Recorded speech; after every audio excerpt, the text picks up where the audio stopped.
It's Operation Babble with Myke Shrews. It's pop culture, music, movies, TV too. It's time to explore life. It's Operation Babble time. And I'm in the upside down. Oh, okay. Never-ending story. Hey, What's up, Mikey Poo? that was a great one. Fucking my kids won't stop listening to the Never-Ending Story song now. Have they ever seen the movie? I believe Micah saw the first one. What's the name of the fucking Falcor? Falcor. Yeah. Fucking big-ass bitch. Nikki didn't know what that was. I was so sad. I was like, how do you not know? And she's like, it's just a movie to me. I'm like, I almost had a seizure. I was Wow. like, fuck you, too. Like, just Well, a don't say movie. that because you actually could have one. Yeah. Keep behind the window, I guess. But also, fuck you. You're going to give somebody shit about not knowing fucking Falcor when you're like, oh, I don't know what Lord of the Rings is. I knew what Lord of the Rings was. I knew who the fuck Golem was. I knew the characters. Come on. I knew who Andy Serkis was. At least He's great. the main characters. Like, Yeah, you know. it'd be nice if you fucking actually understood any of the references from that movie from now on. But no, just can't bring yourself to watch it, can you? Nope. Damn you. Nope. Damn it. See, I tried to do a segue, and I just Nope. Now I No. just seem, So yeah. now I just seem bitter. John, Hey, what? you watched something. I did. What did you watch? I watched a couple of somethings actually. A couple of some things. Yeah, a couple of Stranger Things, if you will, and I watched all 3 freaking seasons, man. In how many days? I did it in under a week, so I would say maybe 5 days, Okay, give or take. that's not 5 or bad. 6. Not bad. Yeah. Because they're like 8 episodes, I think, per season. Yeah, about 8.5 hours worth of content each Yeah. season, I think, somewhere in there. It's good shit. First season's fucking awesome. I mean, I figured throughout the cast maybe I'll get a little more into it, but like initial response, first season's fucking brilliant. I love it. I like everything about it. Except the climax. The final season was a little lackluster. The last confrontation with, well, obviously spoilers because we're talking about it. Yep. When Elle, Spoilers for all 3 seasons? yeah, all 3 seasons. Of Stranger just in Things. case. Yeah, just in case. Yeah. So Elle shows up at the end to help with the creature, and the way she defeats the creature is pretty goddamn lackluster. Which was a shame because the season was like, the season built up.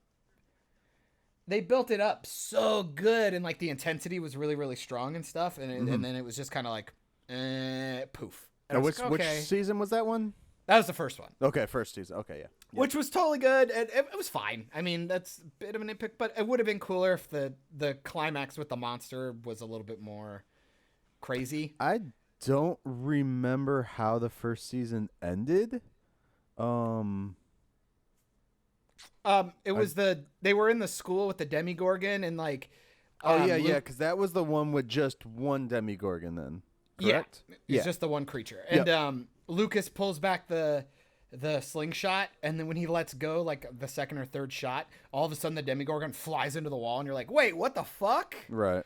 And then Elle shows up and just screams at it, and they both like dissipate. And I'm like, Yeah. that's it. Oh, They like right, to all right. have her just Cool. scream.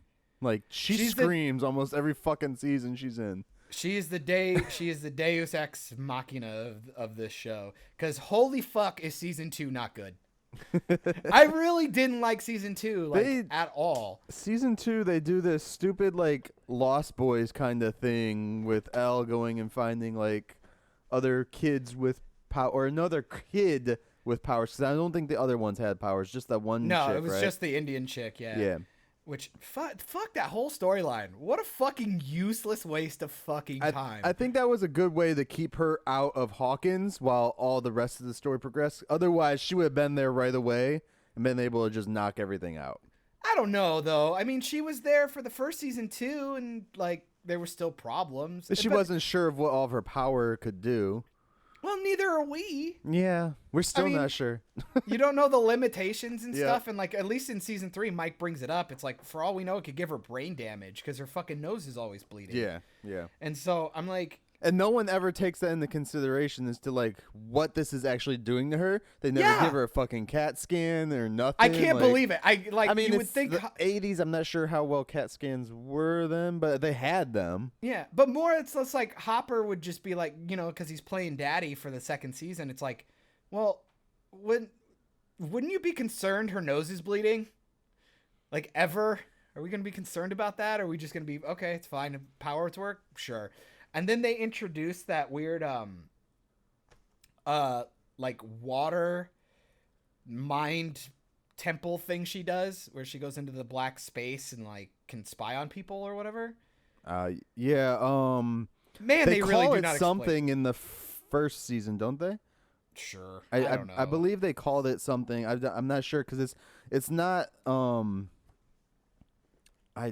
It's not the Upside Down. No, it's not like, the Upside Down, but they call it something like mind space or some bullshit. Sure. Static space or something.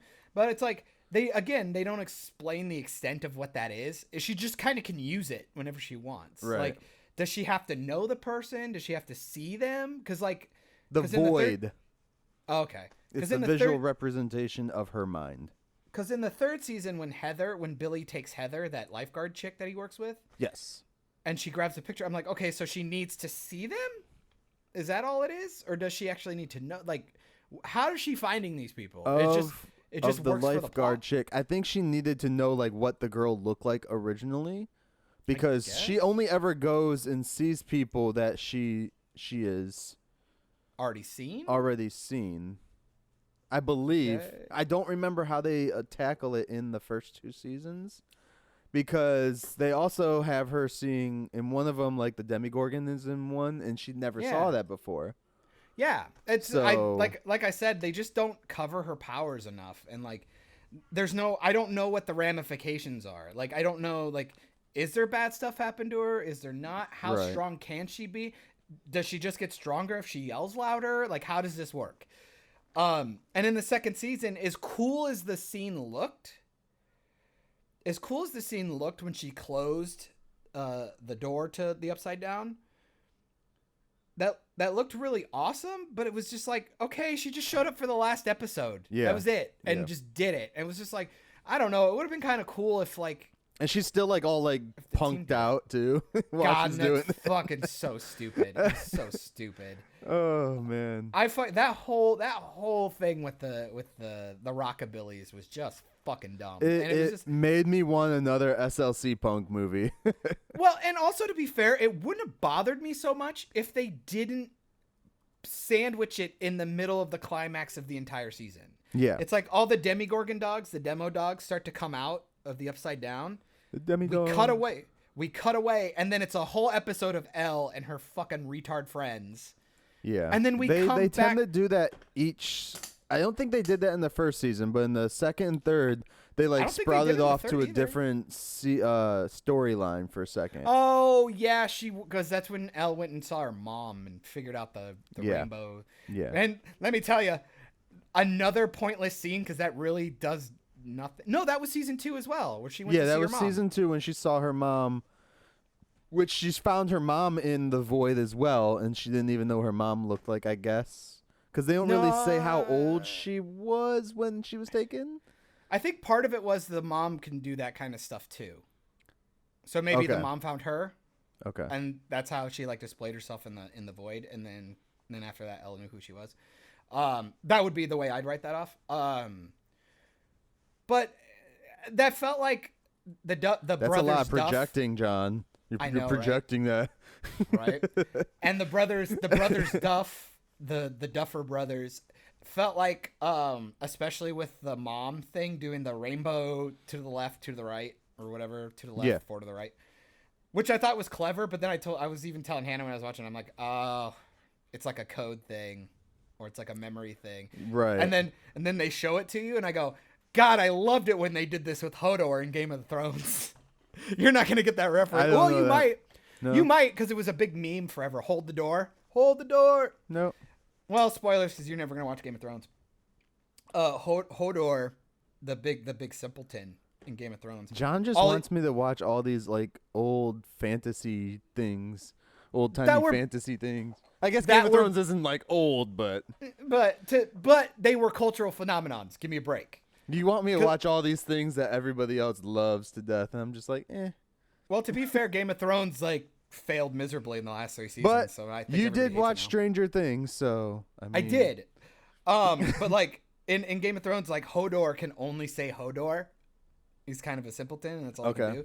And then one day you find out like Bran goes like back in time and it's like accidentally fucked with his brain. Wait, they have time travel in Game of Thrones? Spoilers, I guess. Like a weird, like a weird. It's Did it really make weird. sense? Was it in the books? I'm sure it's in the books. Yeah, I didn't read all the books. What the fuck? Just trust me, watch it. It kind of works. It's like it's like only like a specific being can. Is it like actually time travel, or is it like just a flashback? It's like a flashback. Like he goes showing back that like, he went back and yeah, that he's like back in Winterfell when Hodor was a kid. I might have to watch that episode just to see because I'm like, it's a cool weird. episode. It's a cool episode, and they're like being attacked by zombies and shit, and he goes back in time to learn some stuff. Okay. But the whole point is you're not supposed to interact with anything. Right. But then you find out that somehow Bran can interact with people, but not like almost in a physical way, only in a mental way, because the three-eyed raven can see through all of time and space. Right. And there's only like one of them ever. So that's how they can explain that away. It's not like everybody's capable of it or anything. Yeah. And but the thing is he's like yelling because in real life they're being attacked and they need Hodor to hold this door closed so they can escape. Mm-hmm. And he just keeps saying it to this kid, and then the kid ends up having a seizure and he's freaking out and he's like, "Hold the door, hold the door, hold the door, Hodor." And I'm like, oh my god. And it was like one of those scenes where you just go, holy fuck, dude. This was like 4 seasons of just build up that you didn't even know you wanted, and then you got it and you go, this is fucking epic. Right. It was really fucking cool. And it was something I'd kind of never seen before, which was really neat. And then they kind of do it in Stranger Things season 2 with the whole rainbow to the left, finding right. to where the door's at, yeah. Yeah, and it felt almost exactly. Yeah, and it felt almost exactly the same. And I was like, but it was well done. It was cool. It was just like, but it was just, it all felt so fucking pointless. Yeah. It's like we already have Elle, and we have all this cool shit happening with the Upside Down. Can we just go hang out with them, please? Like with the interesting shit. There's a lot of stuff that they have in it, and the sad thing is these are like 8 episode seasons. And they still find a way to make it look like a 22 episode season of That's how I putting felt, filler episodes in. Yeah. It's like, they had filler episodes back in the day because there were 22 fucking episodes. Yeah. You needed that. You had a shit season, then. you had to fill the spots, Yeah. you had to do that stuff. Yeah. You had your main storyline going through the back, but it's like some of this stuff is like it doesn't really pertain to the rest of the story, especially the shit from season 2. It never gets talked about back in season 3. Yeah. Like even There's a her couple of going storylines away. that drop, The other girl is never even referenced. None of the punks are. Her mom. Wait, did her mom didn't even die in the second season? Did she? I don't remember. No, she's still there, and then so, all like, she does bring is tell Mama Hopper that back. she went to go visit her. That was it. Bring It's Mama. Like, oh, okay, so we're just done with it. I just went to go see Mama. That's it. All right, cool. Mama, Like, fair enough. Mama, please, Mama. And God, Mama and Papa, I get it. I mean, I don't know. It wouldn't piss me off so much, but it's just like, yeah, when you only have eight episodes, or you're only going to do 8 episodes, it's like time is valuable. Like let's go. Let's keep this story interesting and keep it tight. But I think the first season did really well at getting the whole story across. It was a lot more dramatic too, especially seeing Winona Ryder like freaking out about her son. She was so Everything good, in that was just awesome. Well, and Hopper was a cool character. He was kind of like a disgruntled cop, sheriff. I'll have to guy. go back and rewatch season 1. Like I've watched season 1 actually twice now. See, I'm about to. I started. I watched season 1 by myself, and then season 2 was coming out, and I told Nick, I was like, you might like this show. So we ended up watching season 1 and season 2 back to back together. Oh, that's cool. And then that's how we got it in as a family thing. So season 3 we all watched it together as well because the kids watched it too. Yeah. So that's why it sometimes will take me a little longer to watch some things because sometimes we're Yeah. like we're gonna watch these together and that's it. Yeah, I Like, do that too. All the yeah. Marvel shit is like I have to watch it with Nick, so like that's why we haven't watched Agents of Shield since the first episode this season, or like all the fucking Marvel shows on Hulu, like Cloak and Dagger and shit. Even though they don't really pertain to the MCU type stuff. But Cloak at and all, Dagger looks great, though. but it looks good, yeah. Yeah, I'm interested to see how well that is, because I read a few of the Cloak and Dagger comics. I actually almost picked 3 up yesterday, but I was like, yeah, I'm gonna hold off. I guess with the rest, I still like the show a lot. It's the first season. I think the reason why I liked the first season was because it was so good. Like it was just random. Like it was kind of something that felt like, ooh, this is good story making. Like we haven't seen this in a minute, and like there's some psychological stuff to it. There's some supernatural stuff to it. And then season 2 got really predictable, and so did the third one. It was just kind of like, oh, okay. Like, especially when Sean Astin's character shows up, when Samwise shows up. I'm like, oh, this guy's so dead. They might as well just paint it on his face that I'm cannon fodder. And it's cool he goes out, like, at least being useful, but at the same time, it was like, oh, okay. But luckily, they did it good, and I don't know, kept him useful, and... season 2 was fine. Season 3 was one of those things where they changed the tone like 100%. It was literally like season 1 was like the Winter Soldier or something dark and kind of brooding and psychological. Right. And then you go to season 3, it's like watching Thor Ragnarok. It's like big bright colors and like everybody's kind of like a hyperbolic version of themselves. It was really crazy. Like Hopper kind of turns into a clown, and like, you know, season 3 they kind of like they just started off. No, correct me if I'm wrong. Like they started off with Myke and Elle in the bedroom, like kissing and shit, and that's when you see Hopper for the first time as a fat dude, just like fat drunk dad, like overprotective fat drunk dad too. At that. Yep. Actually, the very first thing you see is like a Iron Sky, bad CGI room of the Russians trying to reopen. Oh yeah, that's right. Yep. And you when see everybody that, gets and then they go obliterated and boosh. stuff, I go, oh my God, we're really doing Russians, huh? And then they're like in an underground compound. I go, this is gonna be just like a sci-fi movie or like a sci-fi original series movie. And sure enough, it was, but like with a really big budget and really talented actors. Oh yeah. So I was like. I get Russian Arnold in there. Goddamn, dude, the fake Terminator. But pretty much 3 episodes in, I'm like, I fucking hate this. Like, this is really dumb. This isn't, it's kind of like a complete tone change. Yeah, when you watch season 1, you go, this is not the show I signed up for. But then you get into like season 5 and realize, nope, this is where we're gonna be, or season 5, episode like 4 or 5, and you go, nope, this is where it's gonna go. This is what it's like. Cool, I'm in. Fuck it. It's fun. I'll watch it. It was super fun. Everybody's favorite scene is that never-ending story shit with Susie and Dustin. When that's everyone's favorite scene? That's what I'm hearing right now. Everybody's like, oh, it's so great, and it's nostalgic. I mean, it was I love the scene. I hate where they fucking put it in the show. They put it in, like, the climax again. It was like, you built this big, beautiful thing up with all this intensity, and now we're having this auto-tuned fucking goofy ass moment. And if she would have just given him the fucking numbers, Hopper'd be alive. Susie's the villain. Susie's the villain of season 3. Not only that, if she would just give him the numbers, he would be alive. Or if Dusty would have just started singing faster instead of worrying about what everyone was thinking, he'd be alive. Don't hesitate. See what happens when you hesitate, man? People die. Fucking ass bags.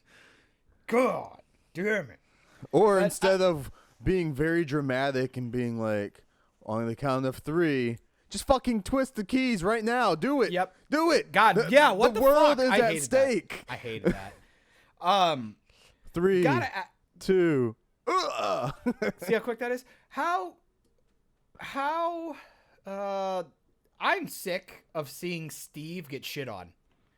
Yeah. Because in season Joe 4, Keery is like, I want to see him in more shit. I think I've only seen agree. him in commercials besides this. He's like a fake and John Ralphio. I love him. He was in some weird like werewolf movie thing. I think it was called Slice. Oh, okay. But I don't think he was like a main character or anything. It was I don't remember where I even watched that. But that was like a year or so ago he did that one. But he hasn't done a whole lot yet. Mm-mm. But I think he will after this. He's awesome. Oh yeah. I don't know. And I liked his character because in the first season they try to paint him as the shitty jock boyfriend, and then you find out no, he's not. He's not a shitty guy. He's actually a good guy. And then they double up on him in the second season that he's a good dude. And then in the third one, they turn him into a clown and everybody loves him. And I'm like, I really dig his character. And I'm just kind of sick of seeing him get shit on and beat up all the time. I was happy that they gave him finally a scene where he won the fight. Yeah, and they actually mentioned it too. Ass kicked. Yeah, and he beat a soldier, which was cool. Yeah, I was like, wait. Kids in high school are kicking your ass, but you just took out a Russian soldier. Yeah. I think they're trying to like make fun of Russian soldiers at the same time. Right? I think so too. Be like, you got your ass kicked by this dude who couldn't kick anybody else's ass. Yeah, they took like the Russians and made them stormtroopers. Yeah. I just want his character to have a win. So next season, I hope he ends up with the hottest chick in the planet and like he's just wins the fucking lottery and shit. Like I don't know. I want him to. It's just his actor. The actor is great, and the character was. It was nice that they didn't paint him as a shitty boyfriend trope. Oh, he's gonna be in a movie with Ryan Reynolds and Taika Waititi. Is it Thor 4? No, it's which just got announced, by the way. Yeah, Taika Waititi writing and directing. Free Guy, and it's directed by Sean Levy. Okay. Written by Matt Lieberman. Yeah, okay. I can see that. But yeah, overall, couple of big misses in the second 2 seasons. If you don't mind a little bit more of a comedic sci-fi thing, because holy shit, dude, the monsters, the CGI monsters and shit look fucking awesome in the 3rd season. The demo dogs look kind of stupid, but the Demogorgon in the 1st season looks fucking awesome, and the big monster in season 3 looks actually really fucking good. When it comes together from everybody. Yeah, the Mind Flayer or whatever they're calling it. Yeah. Billy's character's cool. The 2nd season, they were really, really hinting at him being racist. I'm really glad they dropped that. They had it for like I think 1 or 2 episodes. They were hinting at it being racist, but I think it's more of like kind of overprotective. I think. But it was because she was dating a black guy is why it seemed racist. I feel that it was also like, because they show later that he's like a protective brother-ish type. I think the problem is that you get that feeling because the 3rd season he gets he has bad things happen to him so quick. I guess so. Yeah. You feel bad for him. Everybody kind of forgets he's an asshole. Like, he from the minute he shows up to pretty much the minute he dies, he's a dickhead. Yeah. You know, he only does the redeeming thing to save his sister at the end, and that doesn't make him necessarily a good character. I think people will give him that, but you could tell the 2nd season was absolutely trying to paint him as a bigot or a racist, and luckily they dropped that shit. Right. When they started making him the womanizer, like he was going after the cougars, I was fucking all about that, dude. It was so awesome. Though I think the biggest disappointment for me is he didn't bang Mike's mom.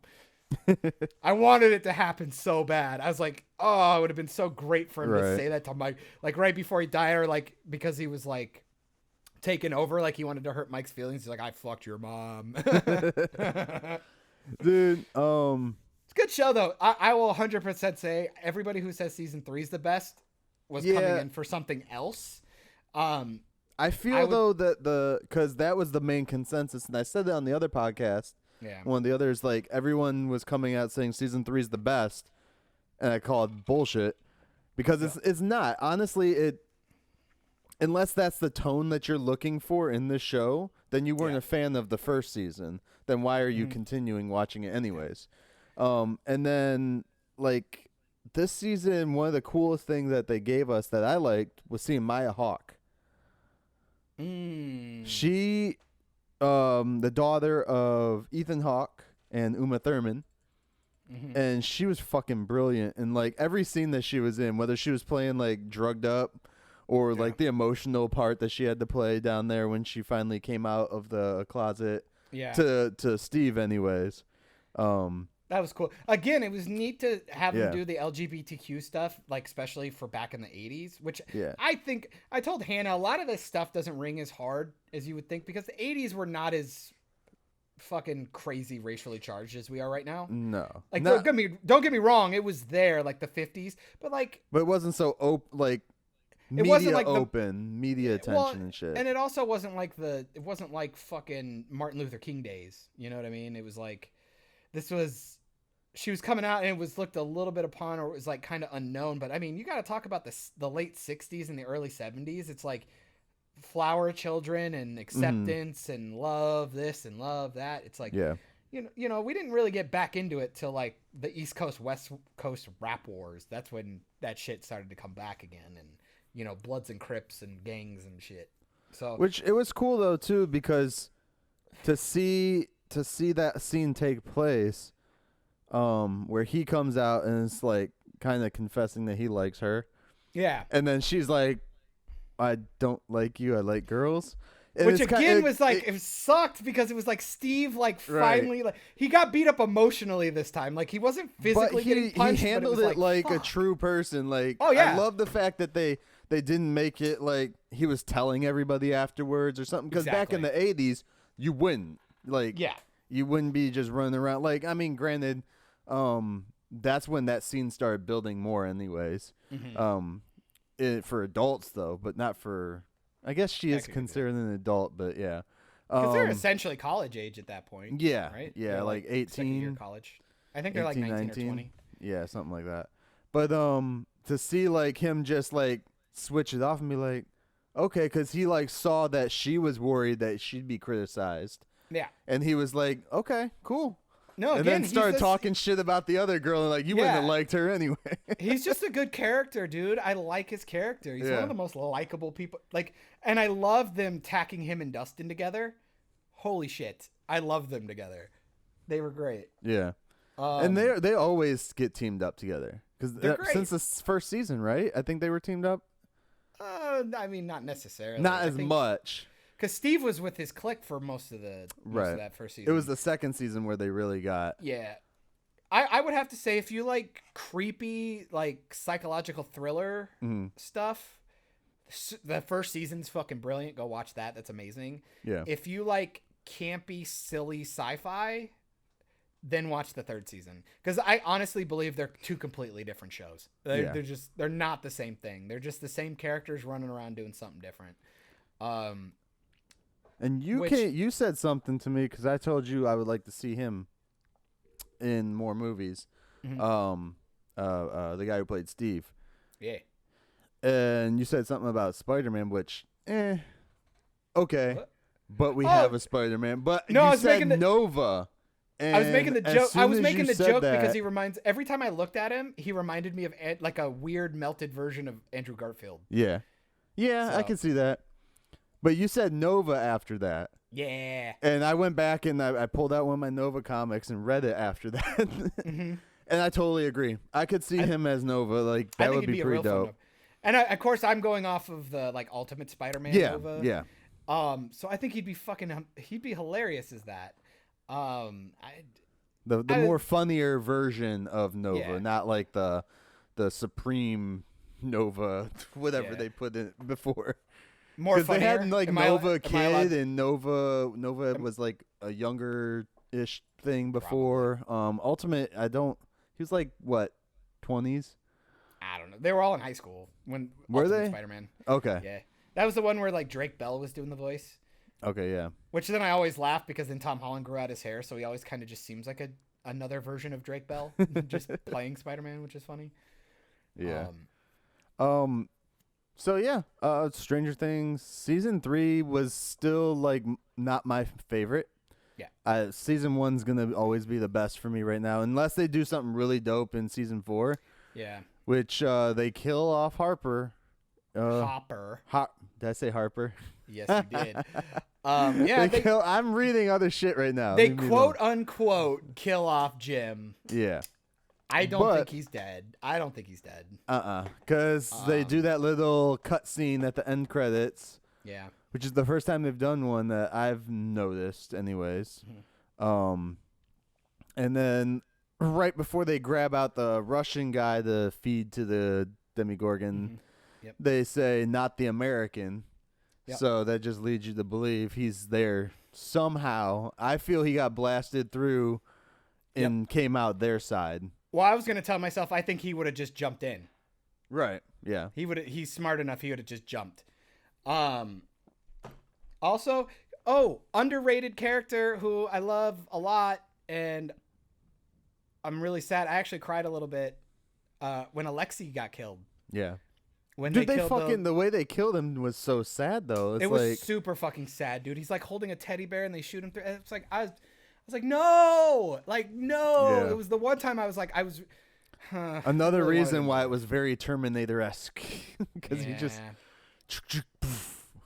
I was sad. I really didn't want to see him go, but that was good. And they brought the crazy guy back again, who I wasn't like super down on in the second season, but they brought him back and he was fine. The crazy guy, the conspiracy Baldy. Oh yeah. That actor plays a lot of weird characters. I'm fine with him. He's kind of a character actor, so I know him really well. So when he showed up the first time, I go, fucking Christ. But I liked him in the third. Again, I think the problem is people are going to say the third season's the best or the first season's the best. I think the second season's completely forgettable. The only reason why anybody's going to remember it's the one that Samwise is in. I think that's the only thing that people are going to remember.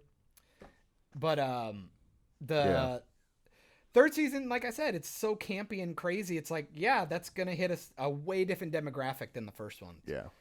So, and then the people that are claiming it, though, like the ones that were fans of everything else that are claiming it's like the best, I feel they're piggybacking onto everybody else saying that it's the best.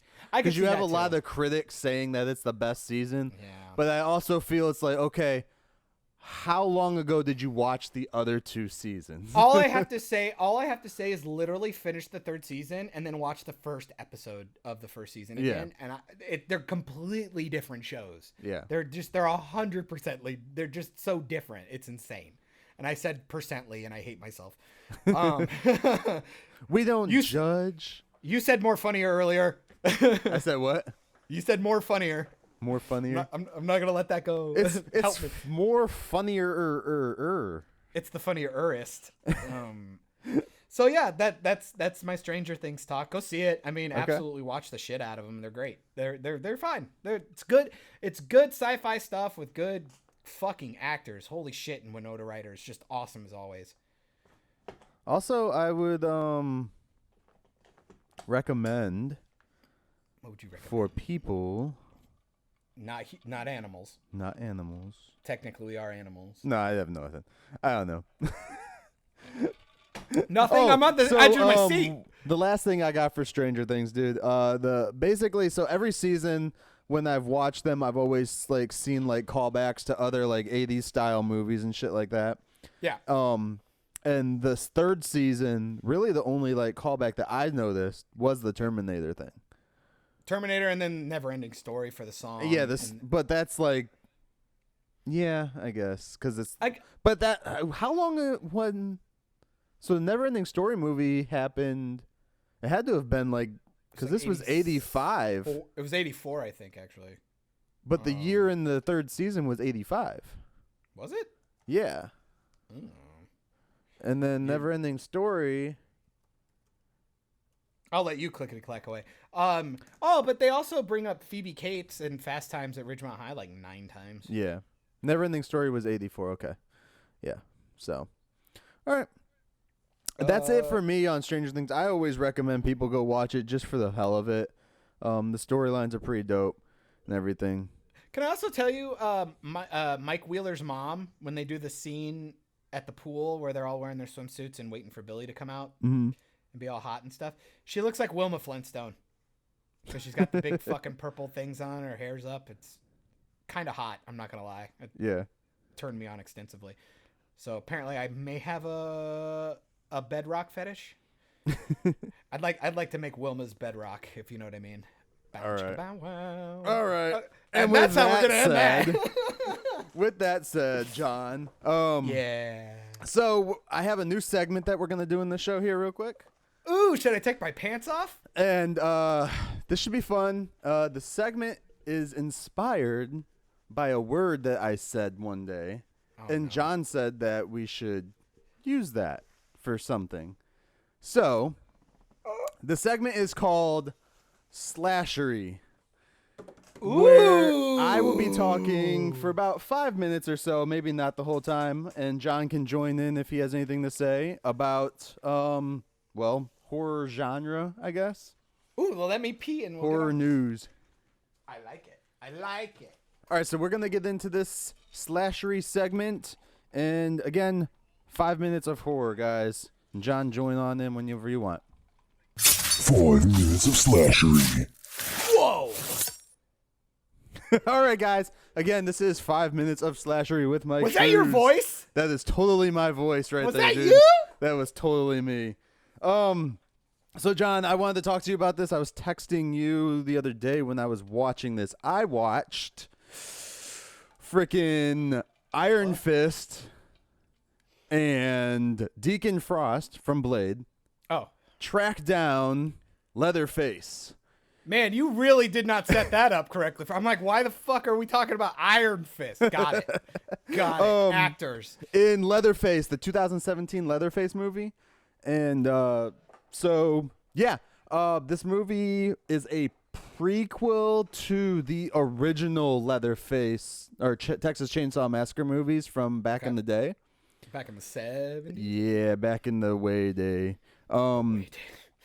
And Leatherface is one of those ones that I have seen go through so many changes. They had like the reboot with I don't even remember her name back Jessica Alba. Not Jessica Alba. It was Jessica Biel. Alba. Jessica Biel. Yeah, That's Jessica what I said Biel. the first time. Jessica Alba they did was the hot reboot cowboy with chick. Jessica Biel as the Texas Chainsaw Massacre, and then they were like, "Oh, well, She we should was do..." actually the massacre? No. Oh. She was. I think she was like the one chick that survived. Maybe I don't remember. So false advertisement is what you just. And then they did the Texas Chainsaw Massacre. The prequel to that version. It's called like the beginning or something. Yeah, Texas Chainsaw Massacre: The Beginning, and that was back in 2006 when they came out with that one. Wow. So then. Recently, they did another Texas Chainsaw Massacre movie, which was like a direct sequel from the original franchise. Okay. Which showed like one of the girls who was related to them, like through blood somehow, got the house, stayed in the house. Turns out, Leatherface is still in the basement, and in that one, it's pretty cool. She does not die. Spoilers for that one. I don't remember the name of it, but I'll figure it out later. Fair enough. Then they did that one. I guess it flopped, maybe. I'm not sure. But then they decided, we're going to do a fucking prequel to the original franchise again. And then that's Leatherface. It's just called Leatherface. It was made in 2017. It stars Steven Dorff as this really dickhead of a sheriff in the town. They end up at the beginning of the movie. Spoilers for this movie. It's a horror movie. No one really gives a shit. They show Leatherface as a kid, or Jed as a kid, and his brothers, and they're all trying to like his parents are his mom is like trying to get him used to killing people. And so he doesn't do it. Like his brother forces him to like push the chainsaw into some kid's leg or some guy's leg. And he doesn't do it. He walks away, and then the grandpa comes up and smashes the dude with a hammer, whatever. Damn. Okay. So after that, we go and flash forward. I think it's like 5 months later or some shit because Jed's still a young kid. They end up luring this girl into a barn, and she falls down into the thing. His brothers drop a fucking giant engine on her and just crush her, horror style. Just like fucking Looney Tunes. Turns out that girl is the daughter of Steven Dorff's character, the sheriff in the town. So he holds this fucking grudge against him. He can't arrest the guy because he has no fucking proof of it, even though they're right there. He's like, you have no proof. So he basically takes away all her kids, including Jed, puts them all into mental hospitals throughout the state of Texas. They start some big thing like that. So then, like, part of the movie takes place in the mental hospital. They got to break out, blah, blah, blah, blah, blah. Then there's this other character who they have you feel is Jed because they move just like the Leatherface would back in the day. Gotcha. Eventually, they get shot in the head, so they're not fucking it. And then, What a twist! Turns out the pretty boy becomes Leatherface, which, yeah, so. Well, you know, Ted Bundy and all that. Sure. And then you had Finn Jones, who played Iron Fist in Netflix. Okay. He was a deputy for on the movie, and then he basically was working with the family. And but last time he goes to the family to tell them, "Hey, dude's got your son locked up in the thing here. You might want to go over there before he kills him." And he's like, "Don't you owe me a little something money?" She throws the money at him. His other son comes over, stabs him. They throw him in with the pigs, and she goes, "Fucking pigs." Get it? Nice. Subtle, you know. So, yeah. Subtlety. All right, so I believe that is 5 minutes. Sound terrible. That's sounds 5 good. minutes. There we go. No, I just wanted to talk about that because that's the end of 5 minutes of slashery. But Oh, you got to play the thing again. I'll add it in later. Damn it. All right. So I was talking to you through text, and you Yes. told me I should probably bring this up because you wanted to talk about it, I'm guessing. I'm not Yeah. sure. So with that said of horror news, I told you the other day that all of the like comic book people, excuse me, who are going batshit crazy over their retconning of the MCU type shit, like with Captain Yeah. Marvel and stuff like that. I was like, maybe this is kind of like, you know, a payback, or y'all can fucking deal with it because horror fans have been dealing with it for decades. Yeah. And again, I just said it right there with Leatherface. Right. But they've also done it with Freddy. And see, this is interesting because we were doing the conversation, and it was because I like having the conversation because you are very, very versed in horror films and like slasher, Right. sci-fi, all that kind of stuff. I'm a gigantic pussy, and I don't watch a lot of this stuff. It really actually does tend to scare me, or like I really don't like gore. Right. My girlfriend's all fucking about it though, so we do tend to watch a lot more of those than I prefer. Like we've seen some of the Texas Chainsaw stuff. I've just watched the new It. Obviously, I'm gonna most likely watch the next one. You got to make sure yeah. the clown stays fucking dead. Right.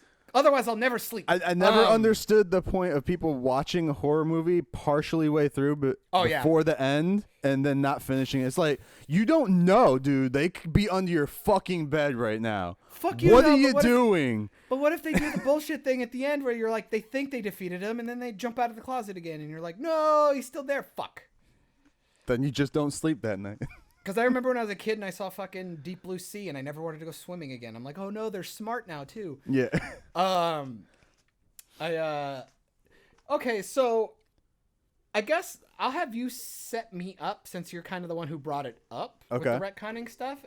And I just want to have the conversation of, I'm curious if it is as detrimental as, because really the And then the example we're going to use is going to be essentially the MCU. Let's Right. be fair.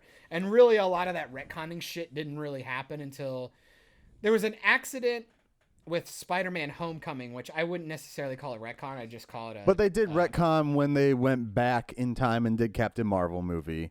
And, yes. And they retconned a little bit in, I want to say Iron Man 3. I saw some stuff. A little bit in there, and Far From Home does a little bit. There's some of those things where I'm like, I don't know if it necessarily retcons, but it does recontextualize things. Right. And if people want to know what my difference is retconning is it's retroactive continuity, which it's you go back and you change the rules, or you establish something that wasn't established before that could potentially change how everything would have worked back then, for the sake of just making something new, which Captain Marvel movie is absolutely 100% guilty of doing. Right. So like I said, with the Far From Home stuff in Spider-Man, when they do the thing with Civil War, I don't know if that's necessarily a retcon as much as a recontextualizing, because it's like, it doesn't really change the story or anything like that per se. But when I watch that scene now, I'm going to go, well, Tony's still a dickhead. Even then, which at that point we were getting away from that. Like, he was more self-destructive. He wasn't being an asshole to other people. He was more self-destructive. Like, he was so like focal on trying to protect the world that he was going to do it by any means necessary. Not necessarily he was fucking other people over. So that's kind of what I meant. Okay. So I think you'll be able to really, because I don't know a lot of stuff, like, because I always just thought like the Jason Voorhees and Freddy Krueger and all that shit, like I always thought most of their origins were pretty untouched. Even like the remakes, I thought they pretty much held kind of true, but I guess sounds like they didn't. I want to make note too that when I'm saying retconning from like Marvel and horror and stuff like that, like I'm talking about just the movies. I don't give a shit about the comics. Exactly. Yeah. Or anything, because even like Freddy's had fucking comics, you know. Exactly. So it doesn't matter. I'm just talking straight the movies, because that's what your main general audience is seeing anyways, is just the movie continuity and stuff like that. Yeah, and I think it's more fair too, because it's that way everyone can have a context. Like all the viewers, it's like, yeah, you don't got to worry about issue this or series that or whatever. It's like, we're just talking about the movies. Right. That's it. So, with that said, let's see, which one should I start with? So the most ones, the most like retconning that has been done with these horror films anyways. Leatherface, again, I just went through all that shit in the 5 minutes of slashery. But I would also say Pinhead, Hellraiser.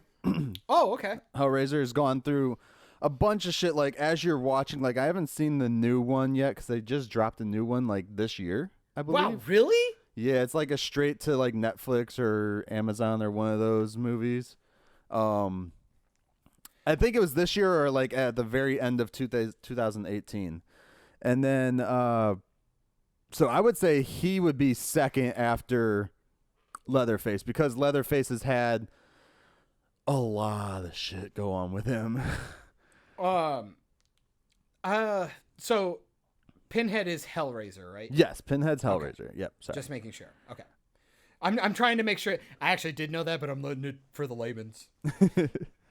And then after that one, now we all know Jason X. That's not really a retcon. That's just an add-on. That's when they're in space, right? Right, because they don't go back and change like his basic storyline or nothing. They actually keep up with his storyline in that one. However, there are some Jason movies that kind of get you all out of whack.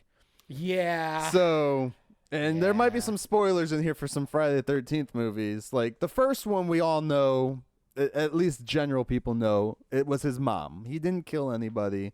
He wasn't even in the first fucking movie. And this was Jason. Yeah. And this is Jason. He didn't show up till like the second one where he wore a potato sack and killed people on his head. Yeah.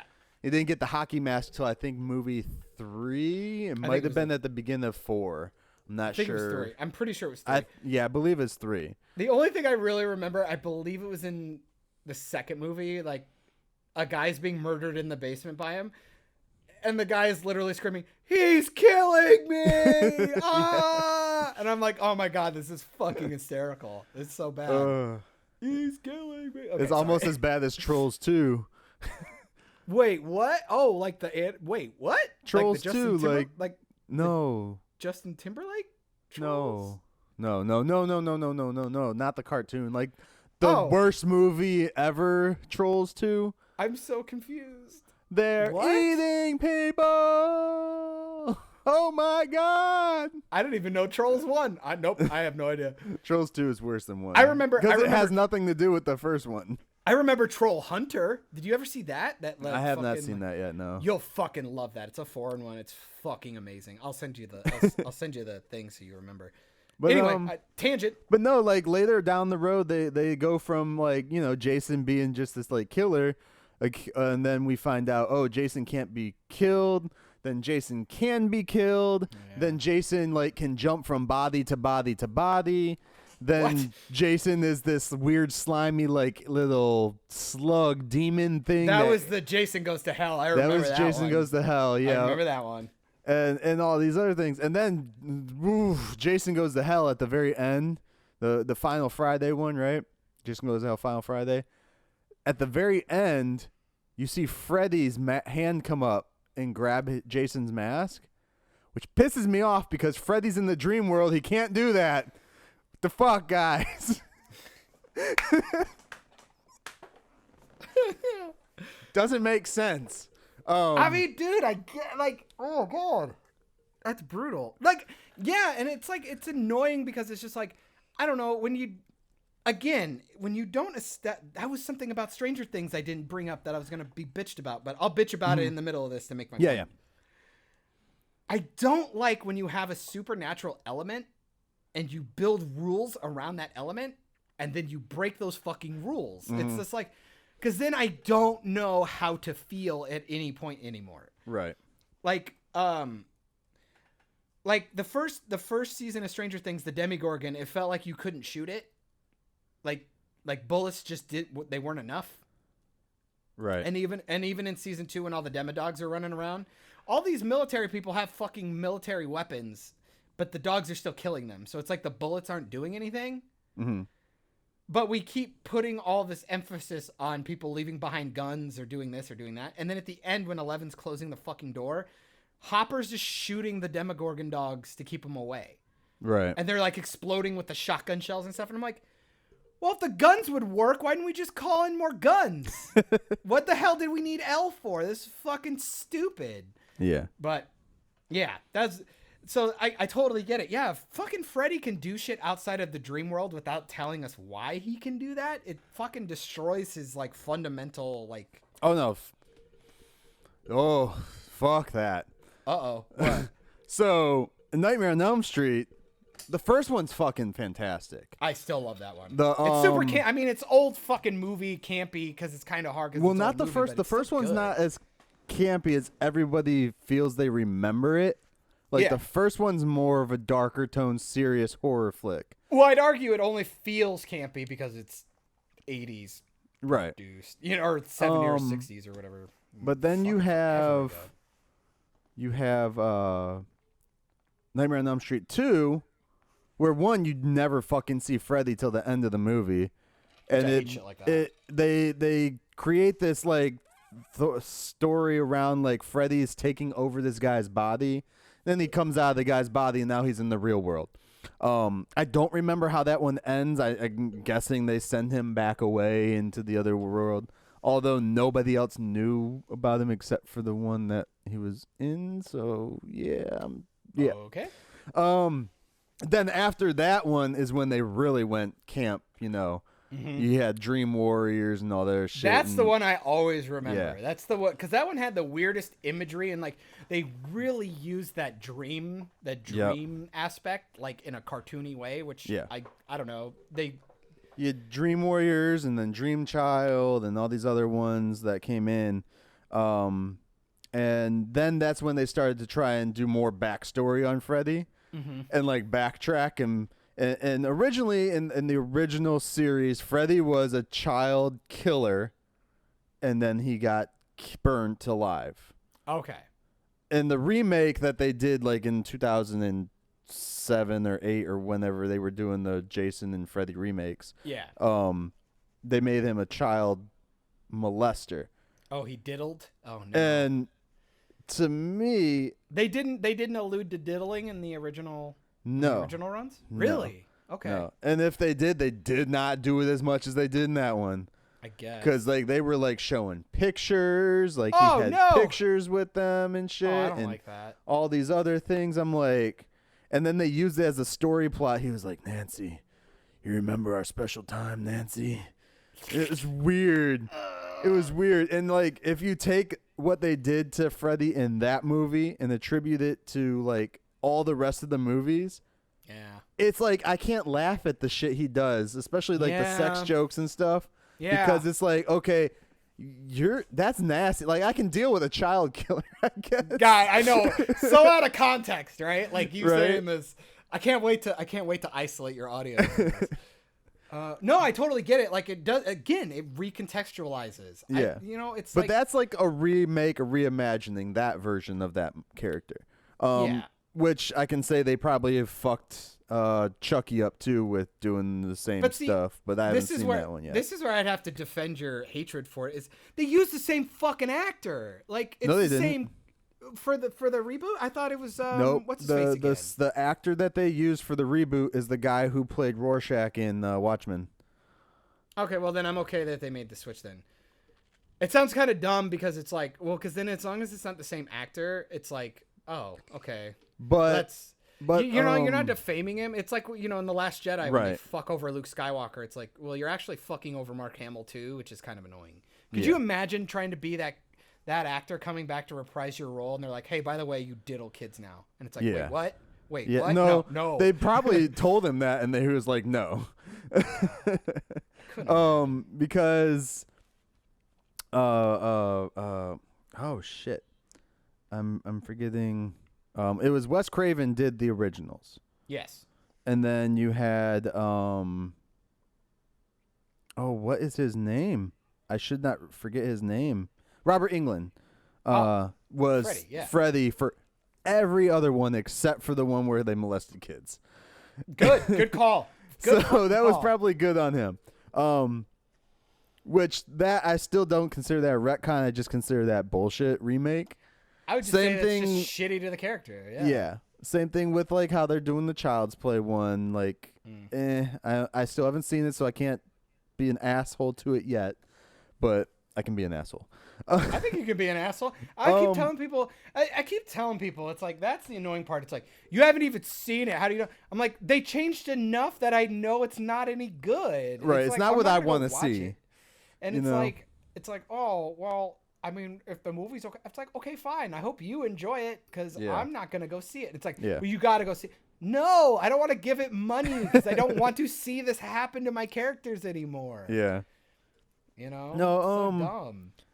So, anyways, with the original run of Freddy, like then they started getting into the more camp and the backstory, and then they finally show you who his mother is, Amanda Kruger. Turns out she's a nun, and then eventually she gets raped by 1,000 maniacs, and that's like the seed of him. And one of the actors who is playing one of the maniacs is actually Robert Englund out of his Freddy makeup. So they threw that in there as like kind of like an old school Easter egg kind of thing. And then like the next one after that, they dive more into she was raped by 1,000 maniacs plus this, and this. And it just really got to the point where you're like, so Freddy's the seed of 1,000. Is this twins? Like, except the bad version of twins. Like, how Arnold is created from the best sperm out there. He's just created from the worst sperm out there.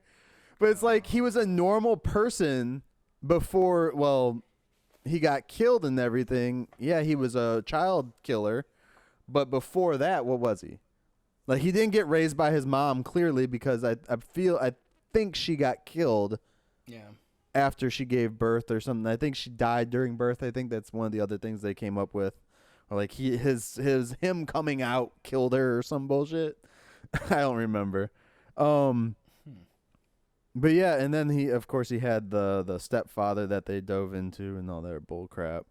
And then they always tried to like make you have like this feel for him, like it's not his fault. Oh yeah, don't do that. I'm That's like, no fun. That's why? not what I'm Why trying are to you do. making it like that? You know. And then like after all of the Nightmare on Elm Street movies ended, they ended up coming out with one more, which was the New Nightmare. Yeah, Which did like the meta thing where like it's like we know Wes Freddy's Craven a was doing the movie. thing. Yeah, like Freddy's a movie character, but yet somehow like Wes Craven's dreaming him out of the dream world, so he's like becoming him to reality. It was a cool one. It reminded me of Last Action Hero. Yeah. And I was all about it. Yeah. It was. I didn't sleep for a while after I saw that. I wish I hadn't done that. But I thought that one was well done. Yeah. I thought that was pretty And good. it was the first time, too, that they changed up his makeup look because they're like, well, the rest of it was a movie. This is reality. Yeah. And then they're like, the glove here is this glove here. And, like, it was pretty sweet how they did it. And that's cool. They turned it back into a darker tone then, too, Yeah. with that one compared to the rest of them. So I was cool with that because they didn't really go and retcon anything with that. They were just doing some meta shit with it. Yeah. You know, of course, Wes Craven did Scream. Of course, he's going to do meta horror crap all the time. But it was like all the add-ons to Freddy as they were going through. And then the only one that I really don't feel that way for, like with retconning, would be Chucky. Like, he's always been the continuation throughout every movie. And the cool thing is, again, Brad Dourif's always played him. Yeah. Until this new thing, but they're staying separate, and they're still doing a show with Brad Dourif as Chucky. They're going to use the same shit before, so it should be interesting to see what they do with that. It's where I give it kind of a break, just because it's like they kind of cut everything off from it. There's no mysticism. The doll's not even called the same fucking thing With the remake. Yeah. They don't like call it the good guy doll. It's just like what Little Buddy or something. Little Buddy. I guess they probably couldn't use guy. It's too gender. It wasn't gender neutral enough. Well, if they're making the TV show, I'd imagine they don't have the rights to a lot of this stuff. Kind of like the idea of like Spider-Man can still be made, but you can't make it with like Uncle Ben and an old Aunt May because they have IP. I think what it is the guy who like does the Chucky stuff. Like, he hasn't called it Child's Play since Child's Play 3 when they were at the military base. Yeah, God, I that can't was ever a good decide one. if I like that. I enjoy it. Like, that's one. That of was the more first one I memorable actually ones. saw as a Wow, kid. really? That was the third first one I saw, and then I went back and watched 1 and 2, and then like in 90 something, The Bride of Chucky came out and shit.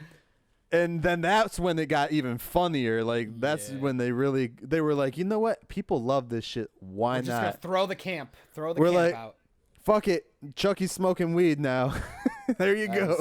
That was kind of funny. I'm not gonna lie. And then and when they did The Bride of Chucky, that's when they kind of retconned something, which was where in the original ones, the reason he kept going after Andy is he needed a vessel. Was because he needed the vessel, but it was also supposed to be like that first thing, the first kid that he got. Oh, that's why in the third one he didn't need Andy anymore. He had the one boy, the little black boy. I don't remember his name because he wasn't like a huge thing in the movies. But like that's why he was trying to take his soul out of his and go into his body. But then, like, when Bride of Chucky came around, maybe they mentioned it where the girl, like, found a new way to do it or something. They might have. To where he can just go into anybody. Because, yeah. I fucking love the intro to that movie, like, because they go through. The military one? No, the Bride of Chucky one. Bride of Chucky? Yeah. Like, it's so awesome. Just the intro of it. And then just seeing that little, like, skinny goth kid get, like, cut up. Yeah. It's like I know guys just like that. I could imagine that shit. Like the Manson wannabes. Oh my god. No, those are some campy ones I like. Yeah. I like weird. See, when I do horror, I like crazy supernatural stuff like that because I can get away from it. Like Child's Play, I do enjoy.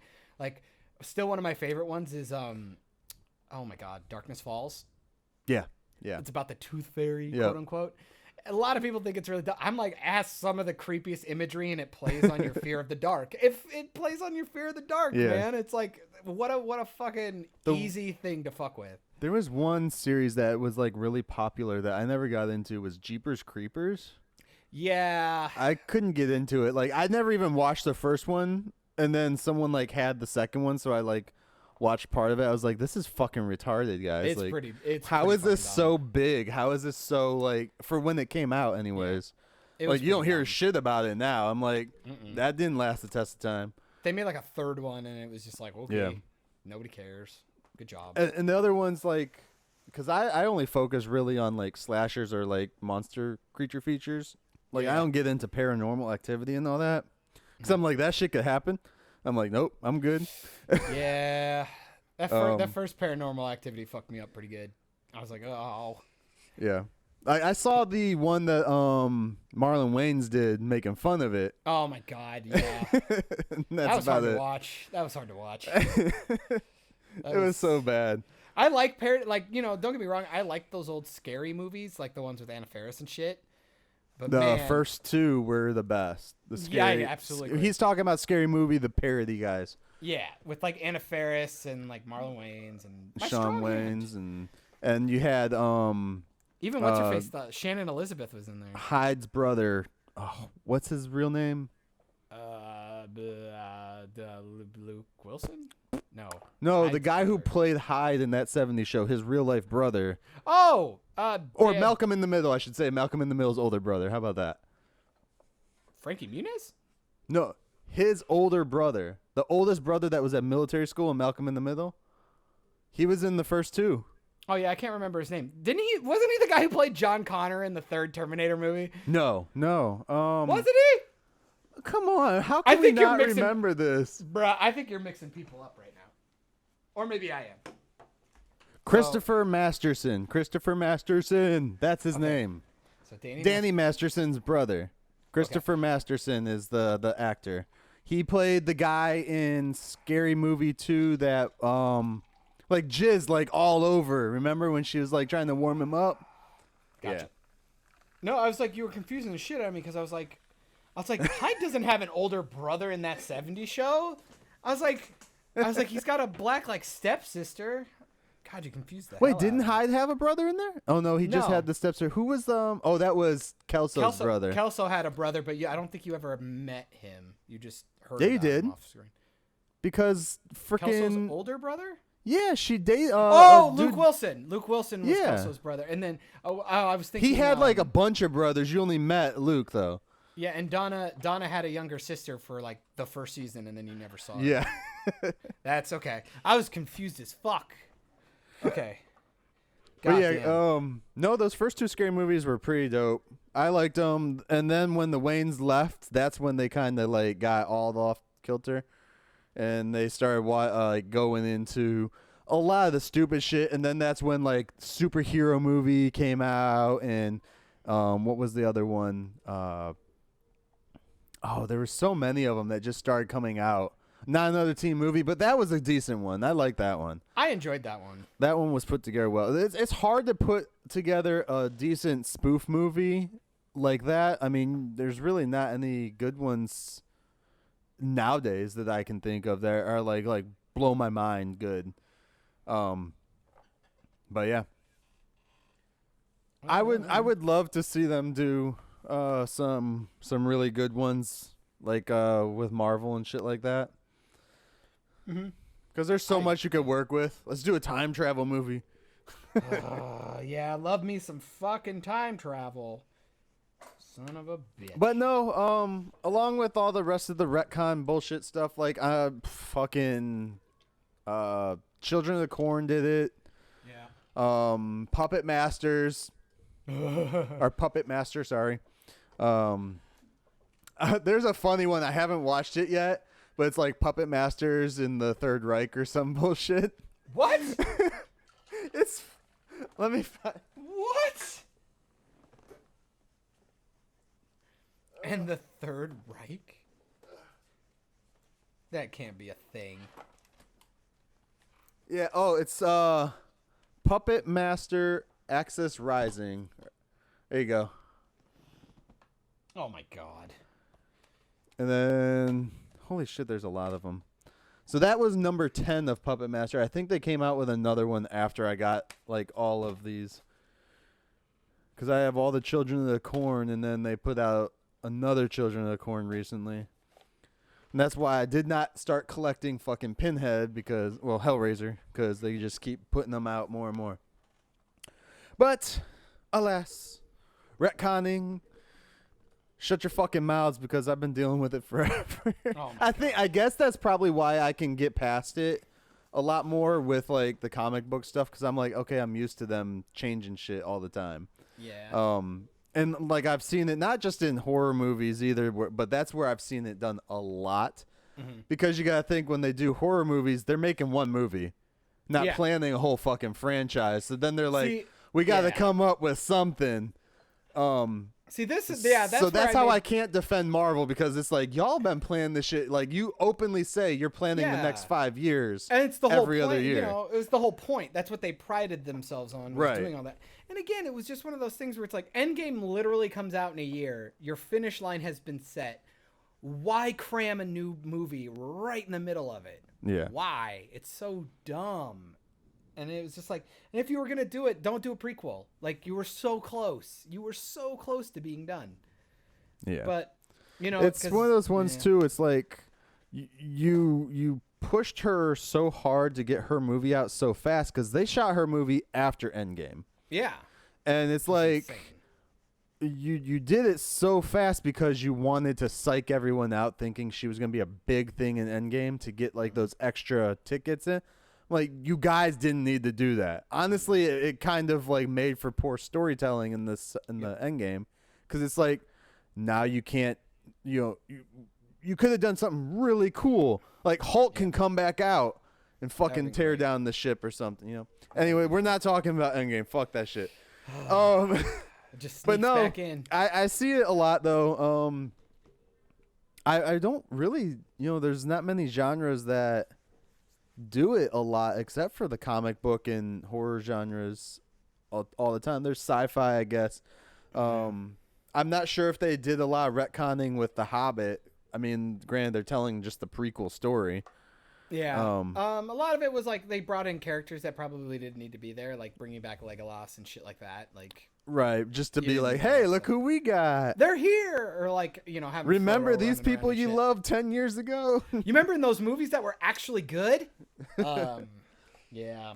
I think that's one of the reasons I've stayed away from Lord of the Rings so long is because, well, one, I just never was interested. My parents have every iteration of them, like.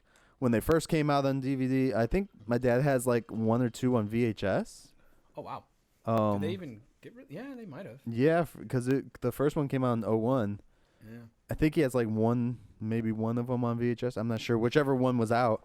But he has like every iteration DVD, like the box sets that came out, everything. Like they were obsessed with this shit. Oh, I am. Oh, and I just like, I was like, I don't care. Like, so they watched this stuff, and I would just walk past the TV and all that crap. Or if I came over to visit and they were watching this, just like, whatever, I'd walk to the backyard and go out to the bonfire or do whatever. I didn't really care, Yeah. I'm like, you guys are always watching it. This is like Star Wars all over again from when I was a kid. They were always watching fucking Star Wars. And I think that's one reason, like, I'm more of a Trekkie, too. Is because it's like you guys were. I've already seen all the imagery. I don't care. Yeah, but yeah, I couldn't get into it when I was younger, and then when I went up to Ohio for a few weeks, it's probably 5-6 years ago now, when the first Hobbit movie came out. I went with one of my buddies to go see This Is 40 in one theater, and then he was like, hey, since you're in town, because he's like my movie guy in town there, he's like, since you're in town, we should go see this together. I was like, dude, I've never even seen Lord of the Rings. He's like, it's all right, it's a prequel anyways. I'm like, Fine, whatever. So we sat in the theater for 3 hours watching This Is 40 because it's the fucking longest comedy ever. Yeah, what the fuck? That was so weird. Judd Apatow was like, you know what? You fuckers are going to watch this. We got we don't have Seth Rogen, but we got Paul Rudd. We got my wife and my kids. Oh, God. See Leslie them Mann. now. Dude, Leslie Mann is so fucking hot. It's insane. She always has been. Oof. Dude, I love the backstory on like how he met her when they were casting for the Cable Guy. Mm-hmm. And he's like, I'm going to marry that girl one day. And he fucking did. You got to love that. Anyway. Shit. Oh, yeah. So we went and saw This Is 40. Then we drove all the way across town, which is like 40 minutes, to go to another theater where he was like, well, they got The Hobbit here. So we watched The Hobbit there. Mm-hmm. And that was another like 3 fucking hours. So I was in the theater for 6 hours that night. Ew. Not to mention the driving. Oh, and dude, Nikki was with us. You could imagine. God. She Guys, didn't go 3 see The hours? Hobbit though. She didn't. say. She went off with some friends then. Well, and you got fucked because that movie is trash, dude. That It's movie was so horrible. bad. It's so bad. And I like the actor who plays Bilbo Baggins though. I like Martin him. Freeman. He's awesome. Yeah. So it was hard to be like, this is just bad. I was like, is this what Lord of the Rings is like? So then I stayed away from it all this other time. Yep. So Which, to be fair, if you start with The Hobbit, it's totally justified.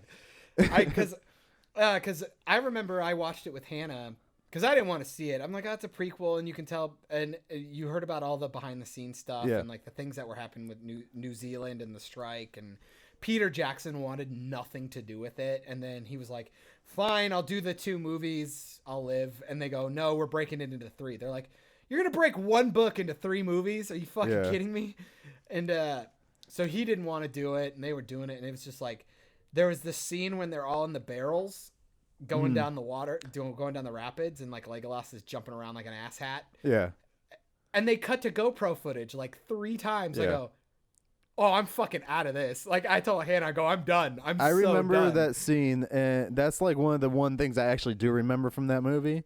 And I remember it, and I was like, are they trying to like picture roller coaster ride, or what's so going on? dumb. I'm like, did this happen in the book? Because the book wasn't even this long. I could read the book in less time than I could watch those movies. Yeah, actually, you probably could. It's a long book, but it's like, it's easy reading. Yeah. And then the troll, the CGI troll that looks like complete garbage, they give him a hook hand, and I go, oh yeah, I turned it off. I told Hannah I'm done. I like pretty much walked out of the room because he like jumps from behind a cliff, and he looks like shit, and he's got a hook hand now, and I go, Hannah, I'm done. Yeah. I can't watch this anymore. I'm done. I'm out. I'm fucking done. And I never watched the other 2. And which sucks because I really wanted to see Benedict Cumberbatch as Smaug or Smog or whatever they want to call him. I was like, That was the looked cool. dragon, right? Yeah. Yeah. And I was like, oh, I would have totally loved to have seen that, but They didn't nah, show I'm him good. in the first one? No, he doesn't show up until the second one. Oh, I must have seen like scenes from the second one, like If on they the show internet. him in the I mean, again, I didn't I finish think it. So they if did showed show him in the with, like- first one, but like just his face. or but like I I was don't gonna think say he- it must have been like a silhouette or something. 'cause must that's have- Like, I don't remember it. I heard him talking. I know that. I could see that, yeah. But But yeah, I I didn't even don't- finish. I think I maybe got halfway through, and I was like, I'm done. Yeah. But like, oh my god, the original trilogy is so much better. It's so Well, good. well, maybe I'll watch the original trilogy for you, That would be nice. and then you can blow me I as probably would. I just rip the movie apart or praise it. I'm curious of what you thought. And I last very long, so. No, the first one's so good. Like, it's so structurally sound. It's like the props are good, the acting's good, the music's How about good. this, dude? I'll go watch them, or one of them at least, At least one. and then we can talk about it on the next podcast. I would love to do that. No, my whole thing is like, it's one of those deals where I'm like, just watch the first one. I'll go, because either you'll like it or you hate it, but it's usually so good that I'm like, the trilogy's so solid, just watch it. You know. But the memes are so funny, John. God, fucking memes. so many memes. My life is just one big fucking meme. But so what else do we got? I finished I finished Stranger Things. You finished Stranger Things. I did our first slashery segment. So that should be interesting to see. Hopefully, we'll polish that a little more down Yeah, the road. yeah. Kind of figure out what we actually want to do with it. But So the only reason I talked about the Leatherface movies because it's fresh in my head. What we're gonna try and do with some of this more is go through like some news things because there's a lot of cool shit that's gonna be coming out. With the horror genre. Well, even like between like old Stephen King's It to the just random topic. I'm trying to keep it as like a 5-minute segment. But then if we want to continue talking, like if you have anything to add to what I say, then feel free to. And then, you guys can fucking deal with more than 5 minutes. Oh, my God. This is hilarious. Kind of like today's thing, it just segued more into the other shit. Oh, I just got distracted. I'm sorry. Ooh, John. Ooh, John. My buddy Isaac, he was like my movie dude back in the day. Like him and I would just sit for hours and hours and hours and talk movies. And he's one of the guys who got me into like theater, and we shot our first movie together and stuff. Yeah. He finally fell into the Snapchat trap of the old person filter now. The last one was the gender bend, and now we're doing the old one. Yeah. Which let me find out. I can't wait for that demographic to be like, we're not being represented, so then we're gonna make Ariel 90 years old next year. But he just sent me the picture and it's fucking hysterical. He absolutely does look like Harrison Ford. Yeah. He looks like Harrison Ford now. It's fucking insane. Kind of freaked me out. Sorry. He just sent it to me and I'm like, oh my God, that's creepy shit. One of the guys that follows the Operation Babble Facebook page posted one today, and he looks straight up like Santa Claus. Oh my God, that's like Tim Allen's version of Santa Claus. He's got his glasses on too. I'm like, fuck. How did that happen? Ooh, do you got a package for me? Let's see what else do you got? I did another sci-fi thing yesterday. I don't know why I was so bored. Was it yesterday? No, it was the day before. It was Monday. Oh, I got something too to end this with. So you okay. go and then. Sci-fi movie that I don't know if it's super good, but it's one that I really like, and I think I would say underrated. Okay. The Book of Eli. Yes, with Denzel Washington. I don't remember it. Like I have it on Blu-ray. I've seen it. I've seen that one that I own. I haven't watched it since we bought it though. Like we bought it, watched it, and then it's just been sitting down. I remember watching it. Do you remember the twist at the end? I don't remember a twist. Okay. Possibly spoilers for Book of Eli, but I remember he's like blind, right? Maybe. I don't want to spoil it because there is a really good reveal in it. That it completely retextualizes the movie in a good way. In a you have to watch it and then you find out the reveal and then you have to go back and go, no shit. And like they do, and it's like you sit there and you go, fuck, how did I not notice that or that or that? And Denzel Washington does really fucking like out there sci-fi stuff, and I love it. They're not necessarily always good, like because I think he was the one that did Deja Vu with Eva Mendes, and I was like, ugh, that movie kind of sucked. And I beg to say, like, because we had like good actors like Denzel Washington. Mm-hmm. Well, Morgan Freeman's been old his entire career, but like Will Smith, fucking Martin Lawrence, things like that. Like all these good black actors back in the day. And everybody totally fucking forgets about all that shit. Like, yeah. Yeah, because nobody bitched when we went back to the Magnificent Seven and fucking Denzel Washington was the lead guy in Magnificent Seven. But whatever. Magnificent Seven. With him, Chris Pratt, fucking. I still haven't watched that one. No. It's fucking brilliant, dude. Go watch it. See, I watched it's so fucking good. It's so good. I watched The Hateful Eight. Is that the Quentin Tarantino one? Yeah. Okay. With Sam Jackson and Channing Tatum. And then I watched the stupid ass Ridiculous Six or whatever that Adam Sandler did. Talk about a movie that's so fucking bad. It made Taylor Lautner seem like the best actor in that movie. Because he plays like the doofy kid, and honestly, he committed to the role so solid. Oh yeah. That he feels like the best actor in the movie because never go full retard, son. Talk about a movie that will never get made again. I need to buy Tropic Thunder. Wow, there's still copies out there. Dude, before people like book burn still it. quote him for that. Like, I'm a dude playing a dude apparently- disguised as another dude. No, apparently there's a line in the movie that he says about I'm a fucking actor or something like that. Of course I know I'm a fucking actor or some shit. Yeah. Well, apparently Tom Holland says that all the time when the director gives him direction, like That's hilarious. just to get back into it. And he said it once on set with Robert Downey Jr. and Robert Downey Jr. just laughed his ass off. I would fucking die. That's fucking awesome. That movie's great, dude. It's like it's so weird, but it's like I want to watch it. It's now. one of those movies that's so it can be I think it's conceived. different. It can be conceived as so fucking offensive. Yeah. But it's like if you just watch it like when it came out and watch it for what it is and get over your like stupid hyperbolic bullshitty everything has to be offending me crap. You gotta can get out of watch your a good own movie. head. You got to get out of your own head, man. It's And like, not even your own head. Get out of the fucking media's like head. well, because it's just like when you see offensive things, it's nice to sit back and go, why is this offensive? Right. Why? This is a teaching tool. There's a reason why certain movies will never be made again, or like couldn't be made again, or like how come it's okay to do like Quentin Tarantino can make Hateful Eight and he's throwing the N-word around consistently, but Because he's I don't not, know. Well, But having a character do blackface ironically, like, I mean, these are things that need to be talked about. And they're things that, like, if you just take them for face value, it's like, this is not painted as a good thing. It's painted as something that it's morally gray. It's like, yes, he's a very good actor, but at some point, painting him up to be a black man, is that a good thing? And no, they bring it up in the fucking movie.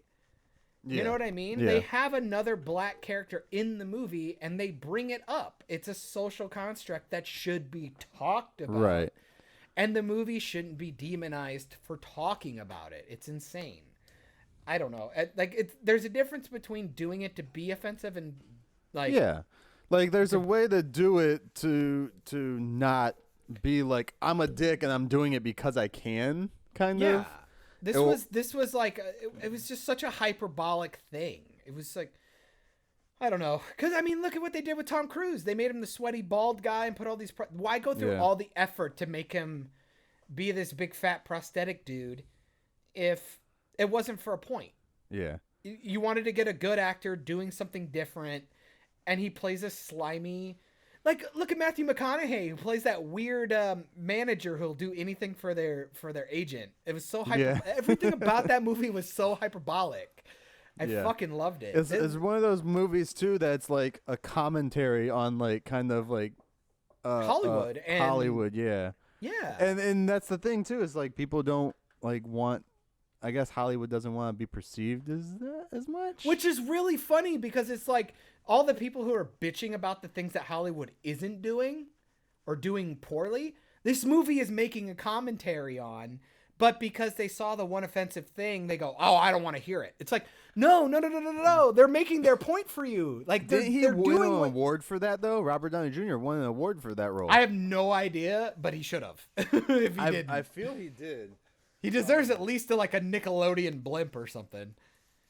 No, that was one of those movies I remember walking out of and I go, I don't know how I feel about that movie. Cause that came out in what, 2004 or 5 probably? It was a while ago. Right. But, I was just old enough to where it was like, I kind of get what's happening and I don't know if it's actually a good movie. Yeah. But now it grew on me, dude. I love that shit. I can't believe I don't own it. I'm actually kind of annoyed with myself. Best performance by an actor in a supporting role, Robert Downey Jr.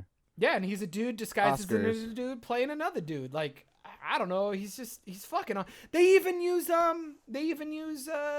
Alliance of Women Film Journalists, Best Supporting Actor, Robert Downey Jr. oh my God, that's funny. They They even used like their ad libs and their stuff for like film school. I remember sitting in film school and we watched their bloopers and ad libs and stuff to prove how like over the shoulder shots can be. Yeah. shot Dude, honestly, in a if people certain way. still like, I get it. Like the kids growing up today, that I shouldn't say kids because I have kids. The young adults, as Fucking millennials. what's the PC millennials. term? No, they're not even considered millennials because they're younger than that age group. They're like 18 to like 25 or some shit. They're the ones that are bitching about everything. Fetuses. And yeah, sure. Like fucking, I don't even know a term to say like to be even remotely nice because you're dumbasses and you're ruining the entertainment industry. Yeah. And the media's going to go after everything that you want because they want your money. See, That's it. Disney doesn't give two shits No. about putting women or black characters or anything like that in movies. They just want you to think they do by doing so. Did people forget about all the stuff, like all the jokes about Walt Disney, like back in the day, like Yeah. how he hated the Jews and stuff? Like, did we forget about that? I think people forgot about that. So somebody was talking about how bad some Disney movies were getting and shit right now, like everything, like, and they need they said something and I said, well, they just need more creativity. And then there was like a bunch of people commented after that, like yelling at me, and I was like, all right, fuck it, let's thaw out Walt Disney and get this shit going back. I was we'll clean up Disney's act right now.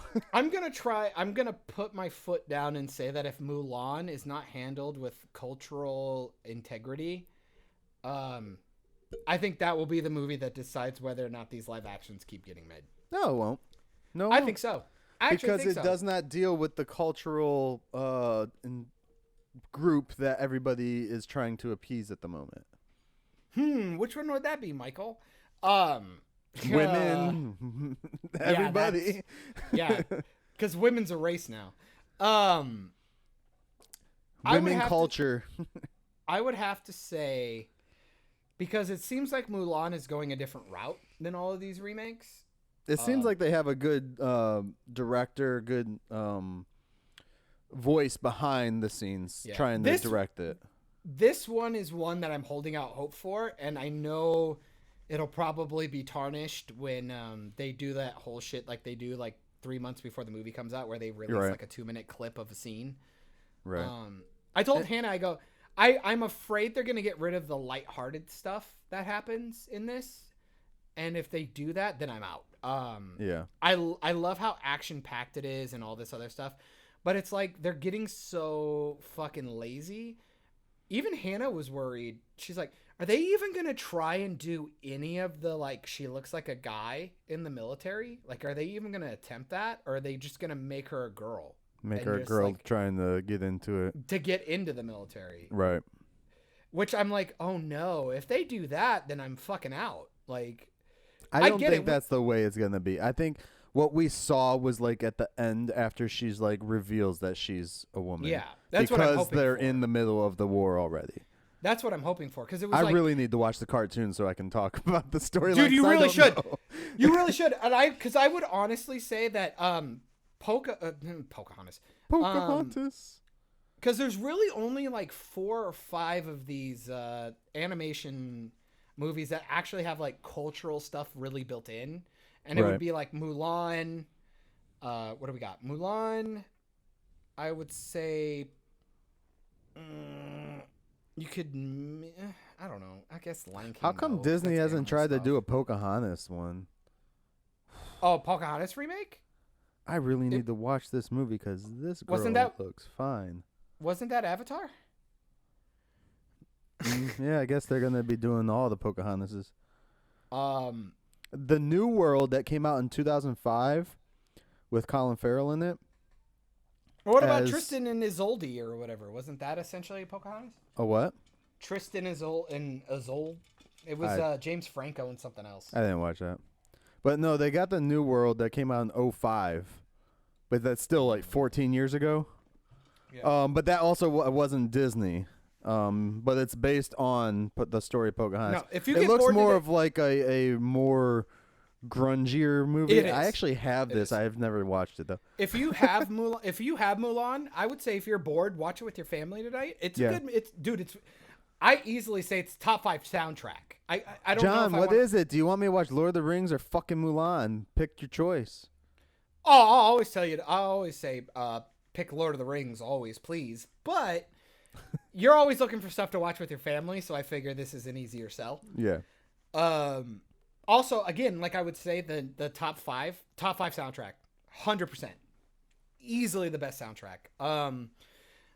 I would love to put Tangled up there, but I argue there's not as many songs as all the other movies, and I still bitch and complain because Flynn Rider deserved to sing more. I think he got put on the back burner because Mandy Moore's actually a good singer. Mm-hmm. And because of that, Zachary Levi got kind of pushed to the side, even though I Can See the Light might be one of the best songs that Alan Menken's made since probably A Whole New World in Aladdin. Yeah. That's me though. But fuck me, right? Like I don't know what Disney movies are because I didn't grow up with them or anything. Did people forget that the guy who sang for Simba as a kid was black? Yeah, you all forgot that because you didn't look because you're stupid. It wasn't JTT? No, they had a black actor singing for Simba because JTT can't sing for when shit. he was a kid. Yeah, when Simba and then was a kid. when he was an adult, he was Matthew Broderick. He didn't sing though, did he? He did not sing. Okay.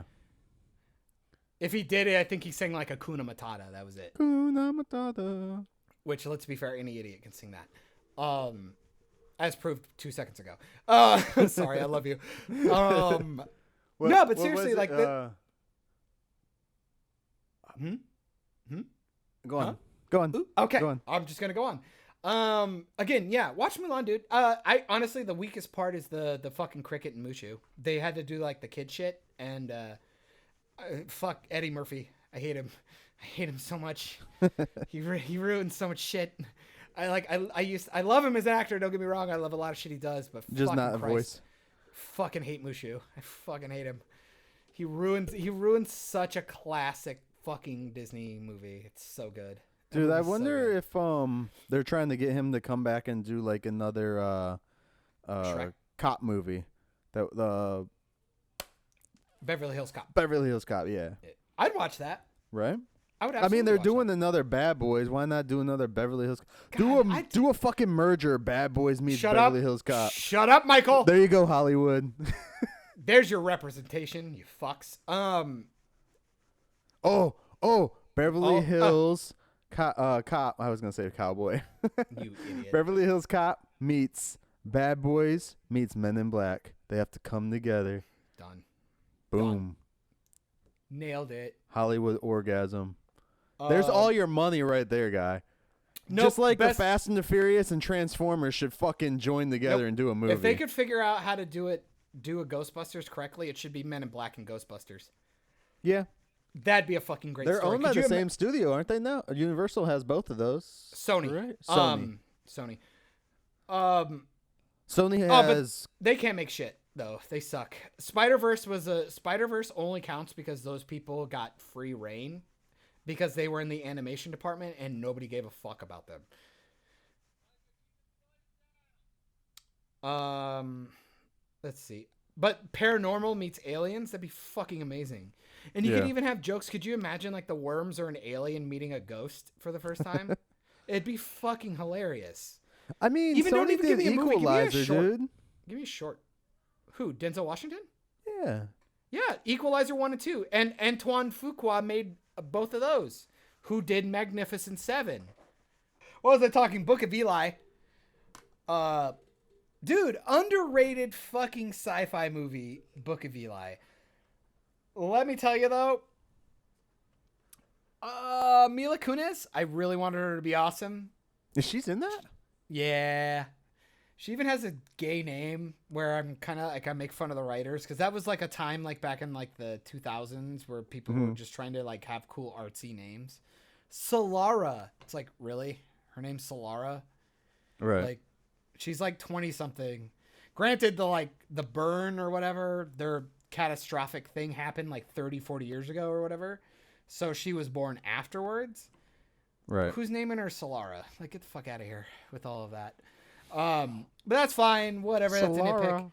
But she can't act in this movie, dude. Oh my God. she was the worst part about this movie. And I was like, no, please don't be the worst part, because I mean, I've seen her in lots of things where she just can't act, though. she's so- really not great. I feel kind of bad because I think she's being miscast. I don't think she's a bad actress. I think she's being miscasted. Yeah. She doesn't have a range. She just plays really funny bitchy. Right. Like, she's really good at that. Dude, Like, her and that Spy Who Dumped Me.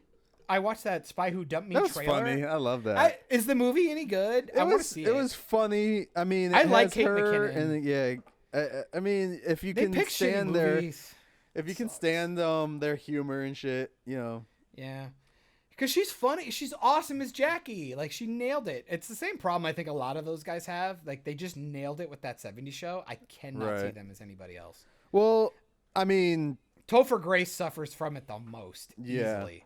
You're like, oh, fuck, Eric Foreman's in this. It's like, oh, shit. that's why I think he like ended up quitting too that 70s show before they did Venom, or that he did Venom, because of that same reason. No, he was filming. Yeah, he was That's why he left filming, the but it's season. like you gotta get away from it too, because Yeah. it's like, you know, a character I mean, actor, like, you know. I'd make that argument, but I mean, it's just like, you got to do better with your choices, though. Yeah. And a good actor can get away from it. Miley Cyrus did it. Selena Gomez can do it. Zac Efron did it. Yeah. I mean, they're fine. I mean, granted, they're not like big box office numbers, but they're still good. Fucking what's his name from that 70s show? Danny Masterson, Wilmer Valderrama, Ashton Kutcher. Ashton Kutcher. He's gotten away from it. I mean, he's still, when he does comedies, you can still see like the Kelso in him. But when he does serious shit, you can see the serious. Like He's good on the different. ranch. The show's not Yeah. great, but like he's good on it. And oh, dude, Red Foreman. Yeah. He's the bad guy in RoboCop. I the mean, very he's first been RoboCop. in lots of stuff though, so he knows how to rebrand his shit nonstop. Because still. after that 70s show ended, like he took a little bit of a break. He did some movies, then he came Did some back and sci-fi did stuff. he It was did mostly some sci-fi, weird like- TV show too about like kids coming back, like people coming back from the dead. 4400. Yeah, something like that. Something like that. And then he was in something recently that I watched. He's in sci-fi shit right now, mostly. Yeah. No, but yeah, if you haven't seen Book of Eli, that shit is good. I don't wanna hide it from people. There's a huge religious overtone. I hate Overtone to kind or undertone? I would. It kind of depends. I guess first viewing, it's undertone. Right. Second viewing, it's an overtone. Again, it's recontextualizing. I hate to steal it from you, but they are looking for a book. Mm-hmm. And because I say that, I think most smart people will figure it out. But the book holds a lot of weight in a post-apocalyptic world, and I would like people to watch it regardless of what their faith is. Right. Because this book could be any book, and it would be a cool movie. This is the ideology portion, not the actual literal representation. Essentially, yes, it's a religious book. It could be the Quran, it could be whatever. And Eli wants it because he needs to get it somewhere, because he heard of a community that needed it and would use it in a good way, quote unquote.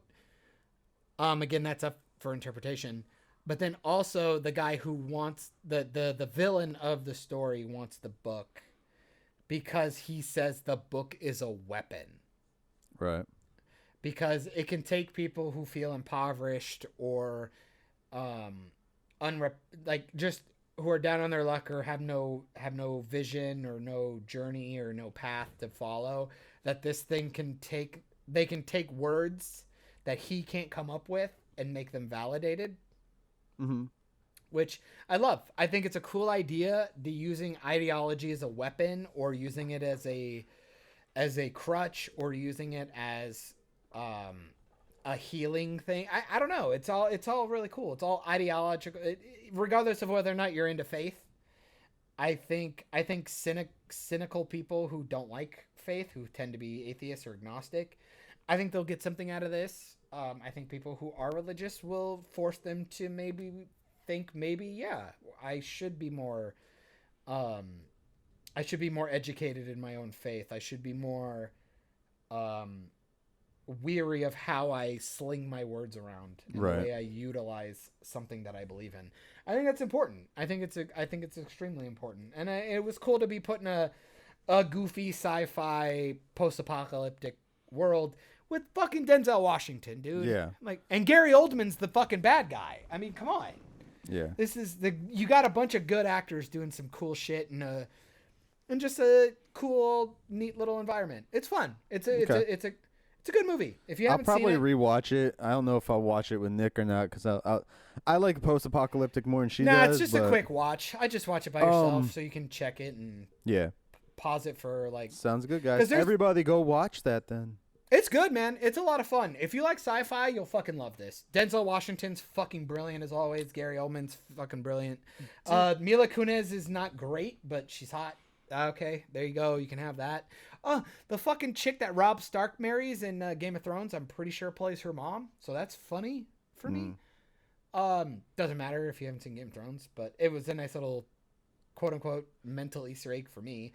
But it's cool. They handle the post-apocalyptic stuff pretty fun. They even do like the thing where, people don't have perspective or perception anymore, where it's like, the stuff we took for granted, people murder each other for now. I always love that concept in post-apocalyptic shit. It's like chapstick. You got chapstick? You know what I mean? It's a great scene. It's like, you don't think about it, but like when your lips are fucked and you're bleeding and it sucks and it's horrible because it's dry outside, chapstick is fucking godsend. But it's like, well, yeah, what if it doesn't exist anymore? Vaseline. It's like, oh shit. But what if that stuff doesn't exist anymore? And the only way you some can animals find it and take it.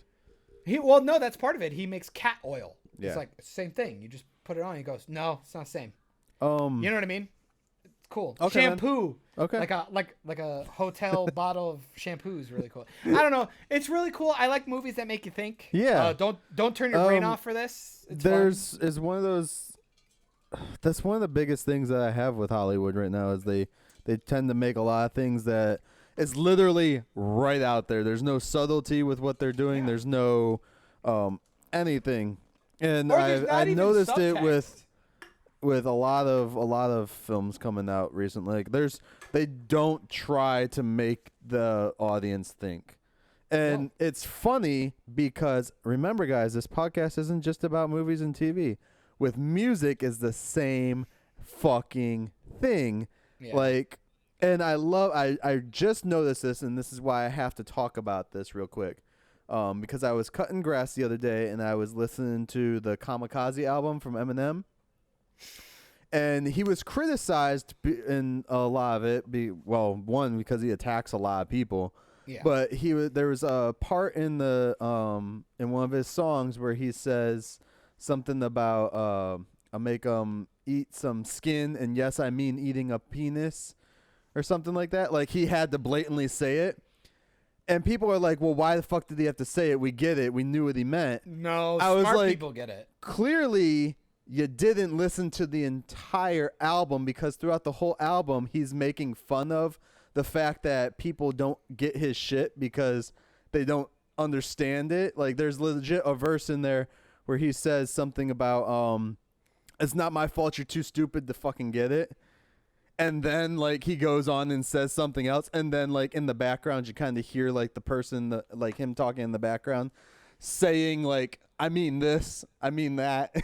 It's kind of fucking hilarious. And like the same thing is like with movies, it's like we've gone into that generation of movies where it's like we're not gonna hide anything, we're just gonna put it on Front Street. It's like that's not what like all the great filmmakers way back in the day used to do. They used to use like social things were put in the stuff, but in a way that you could perceive it as any race, gender, sexuality as yourself. You could say that's me right there. I get this. I get the story plot. I get it. Like Thanos, I get it. I get why he's trying to kill half the universe. I might not agree with it, but I get it. This was a joke I made during the July 4th stuff. people were posting, let's all thank Will Smith for saving us on Independence Day. And somebody made that post with Will Smith, like in his gear from Independence Day.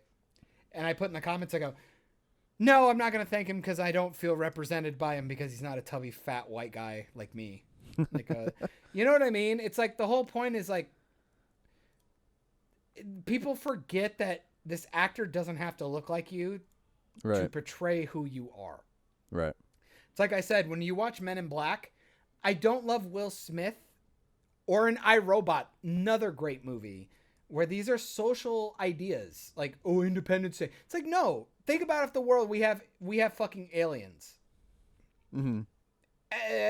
The movie shows how people would react in that movie. Right. Fucking fanatics with signs on top of a building die. And now other people show up. I'll always go back to Star Trek with it too. Like the original series was very back then they didn't see it. If you go with what we see nowadays, you'll be like, well, they just shoved it in my face.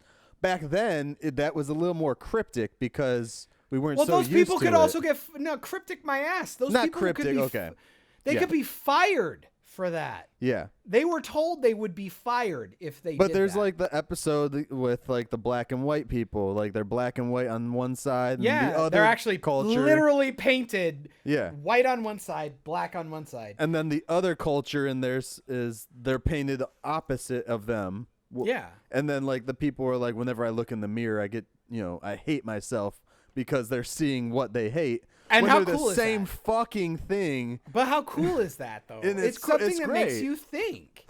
And it's like they people use that as like a social commentary now, that same episode. But like back then no one fucking read into it like that. No, and if that came out even though they were supposed to. But even if like they made like a Black Mirror episode right now that like they were doing something like that, people would be like, "Oh no, you're being racist twice somehow. You're doing white and blackface." It's like, well, what if the person underneath is white? Is it only half racism? That's legit black though. That's not brown. You know what I mean? But, I actually have pictures of myself doing the black and white, just like those alien guys, because I love like the way. Well, when I wasn't fat faced, I'm stealing fat face look now, John. You gonna? I'm not gonna be mean. I'm not gonna be mean. Hey man, I'm still a little round in the face. It's all good, dude. I was so much bigger than you. Just calm down. You just calm down. At least you have hair. How about that? At least you still have hair and nice haircut, by the way. I want to be nice to you. Thank you. I appreciate it. Anyways, we'll get back into topic. Oh, you said something about Kurtwood Smith from That 70s Show. I don't remember what you said. Red Foreman. He was the bad guy in RoboCop. Did you know he was in Agent Carter? Yes, I did. I didn't know that. He was a high up. He was a high up agent who comes in and kind of essentially closes down. Red Foreman is a part of the MCU guys. Just saying. Dude, I actually didn't even think about that. That's fucking awesome. That's and dope. so is the dude from Dollhouse. But no, with him, he was on an episode of Future Man. Did you ever see Future Man? No, I Seth really Rogen's version. I really, really want to watch it. The chick with the purple hair is she plays one of the interns on one of the later Scrubs. seasons. Yeah. She's. I knew I saw her before. You just like she's they call her Joe. He calls her Joe. She's the bitchy one who ends up hooking up with the old Jet Jackson. Yeah. Or Cyborg from Smallville, who Rip. Sorry, dude. Sorry you were sad and ended your life early because you were an awesome actor, and the famous Jet Jackson was one of my favorite Disney shows ever. So Rip, I love you. Fucking, she's great. She's great, dude. I will watch Dude, that show. You should watch it. I don't have Hulu. Get a free trial subscription. There's only 2 cool. seasons. No, that's fine. I'll pull it out of my ass. That's fine. Try a free trial. Try a free trial, Michael. You're just saying it. How do I do that? Do I just make up a fake email? Yeah. Make up a fake email. I'll give you one of my 20.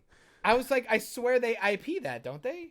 I don't think so. You have to give, because nowadays you have to give like a cable provider and shit. I don't have a cable. Well, I guess I do. No, you don't have to give a cable provider. I didn't have to give a cable provider. Oh, I had to do it for HBO. Okay. Well, I guess it's a thing. Okay. No, I'll I think look it's into it. like if you're I'll trying just to steal get your free shit. Cut this. Can I borrow your password for like a week? Mine only works on my shit Well, fuck me. because it's the free account. Yeah. See, fuck off. God, see, you're an ass bag. But no, I was you watching just like it. refuted your own thing. I was Okay. watching it before I had Hulu. I just on that other thing I gave you. The other thing he gave. Oh, Yeah. Oh, yeah. I don't want to put it out there on blast because then they'll shut it down. Fair enough. Nicely done. But yeah, check it out because the first season's cool. The second season is out there. It's kind of like Stranger Things, like where the first season's better than the second, of course. They're only doing 3 seasons. I heard Seth Rogen signed on for 3 seasons. I wish only. more shows would do that. I'm like, unless they have a good premise, like Right. Supernatural, I don't know how they did it. They do have some bad seasons in there. Do not Yeah. get me wrong. That show is actually pretty solid for 15 fucking seasons. It's pretty impressive. Yeah. I still haven't watched it. I think you'd like it. I legitimately think you'd like the first 5 seasons, maybe. Yeah. Because season. See, I'm up one of to those season dicks 3 though is that solid. once I start watching something, I gotta watch all of it. No, that's who I am. No, I was the same way. That's what I'm saying. It's like because that's why I try not to I'm be an like, ass can bag shows and give just you things that are end? hard. Shows just need to end. But see, that's why I would say go ahead and start it now because there's 15 seasons. Yeah. You're not finishing that in a year, especially not if you're trying to watch a bunch of stuff. Right. And they're on their final season. So Okay. So Yeah. it'll be done. I'll by probably the time what you I'll do finish. with that then is probably what I did with all the Star Trek shit. Like I watch it slowly throughout the time. Yeah. That way, because Star Trek even those are like 22 episodes, 7 seasons each, and I was just like, I can't just sit there and binge this shit. Like especially because some of them are really slow. Yeah. So it's like, okay, I'll do it here, there, bam, boom. Everywhere. But no, I suggest watching there, it to and everywhere. everybody out there. I mean, it's comedy and it's Seth Rogen comedy. Good actors, good sci. I mean, it's just good sci-fi. And I've seen I the love trailers. the It fact, looks too, good. though, dude. I think I brought this up in our group page, our discussion on the Operation Babble group, that, like, I think I commented on it because it was posted on there, and someone was telling me how he loved him. I was like, I love the fact that Seth Rogen came to the guys and was like, let me create The Last Starfighter for you, and he didn't get permission to do so. And then he just came out with this big ass spoof thing. It was dope. I loved it. And it was pure genius on his side. It's kind of like how they did the Orville, where he went and tried to do a Star Trek show as himself. And then he ended up getting the Orville started because they would not let him do so.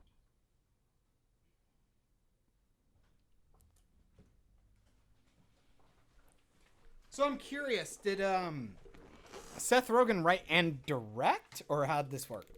He was the like main creator. Well, it doesn't even say he's a creator on IMDb, but he's the one that like came up with the whole thing, as far as I was aware.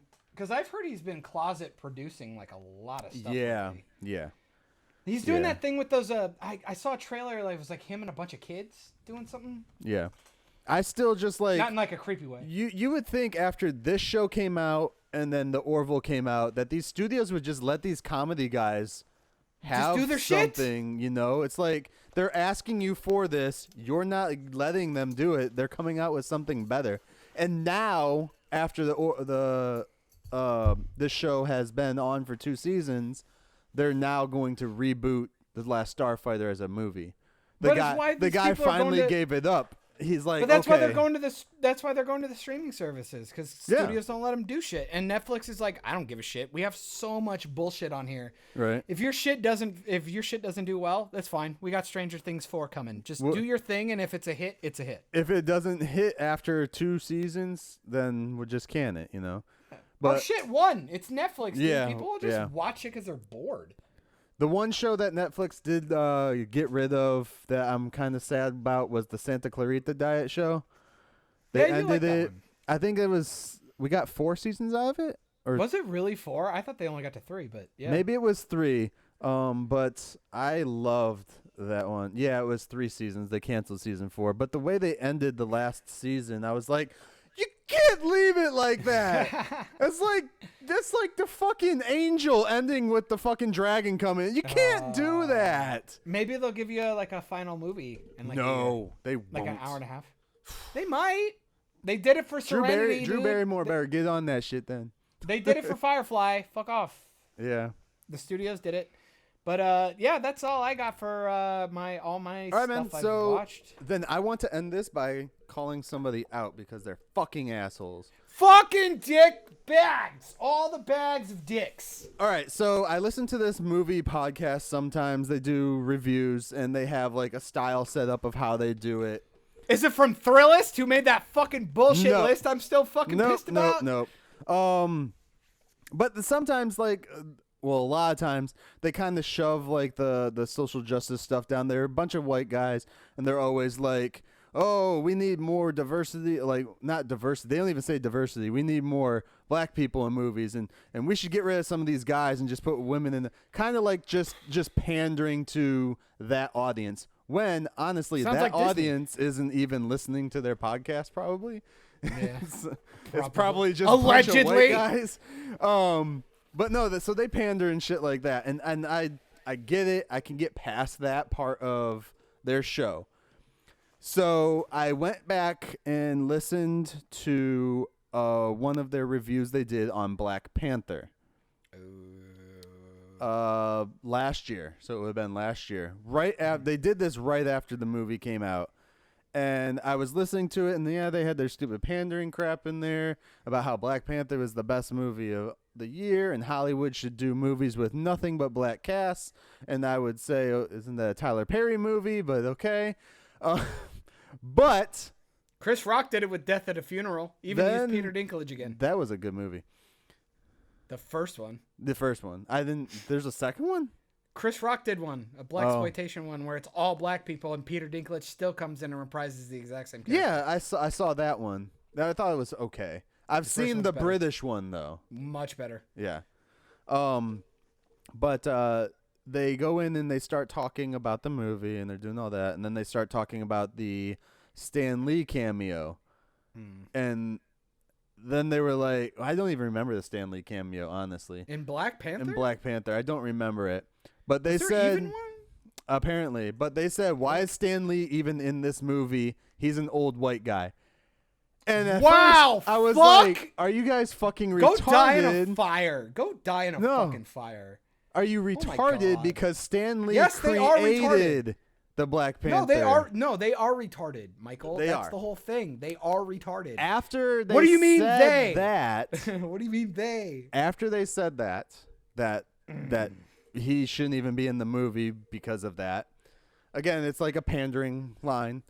And, Stan Lee created Black Panther. Maybe that's why. God forbid. God fucking bid. And then they went in and said, well, Stan Lee should just die. It's like, when is Stan Lee just going to die?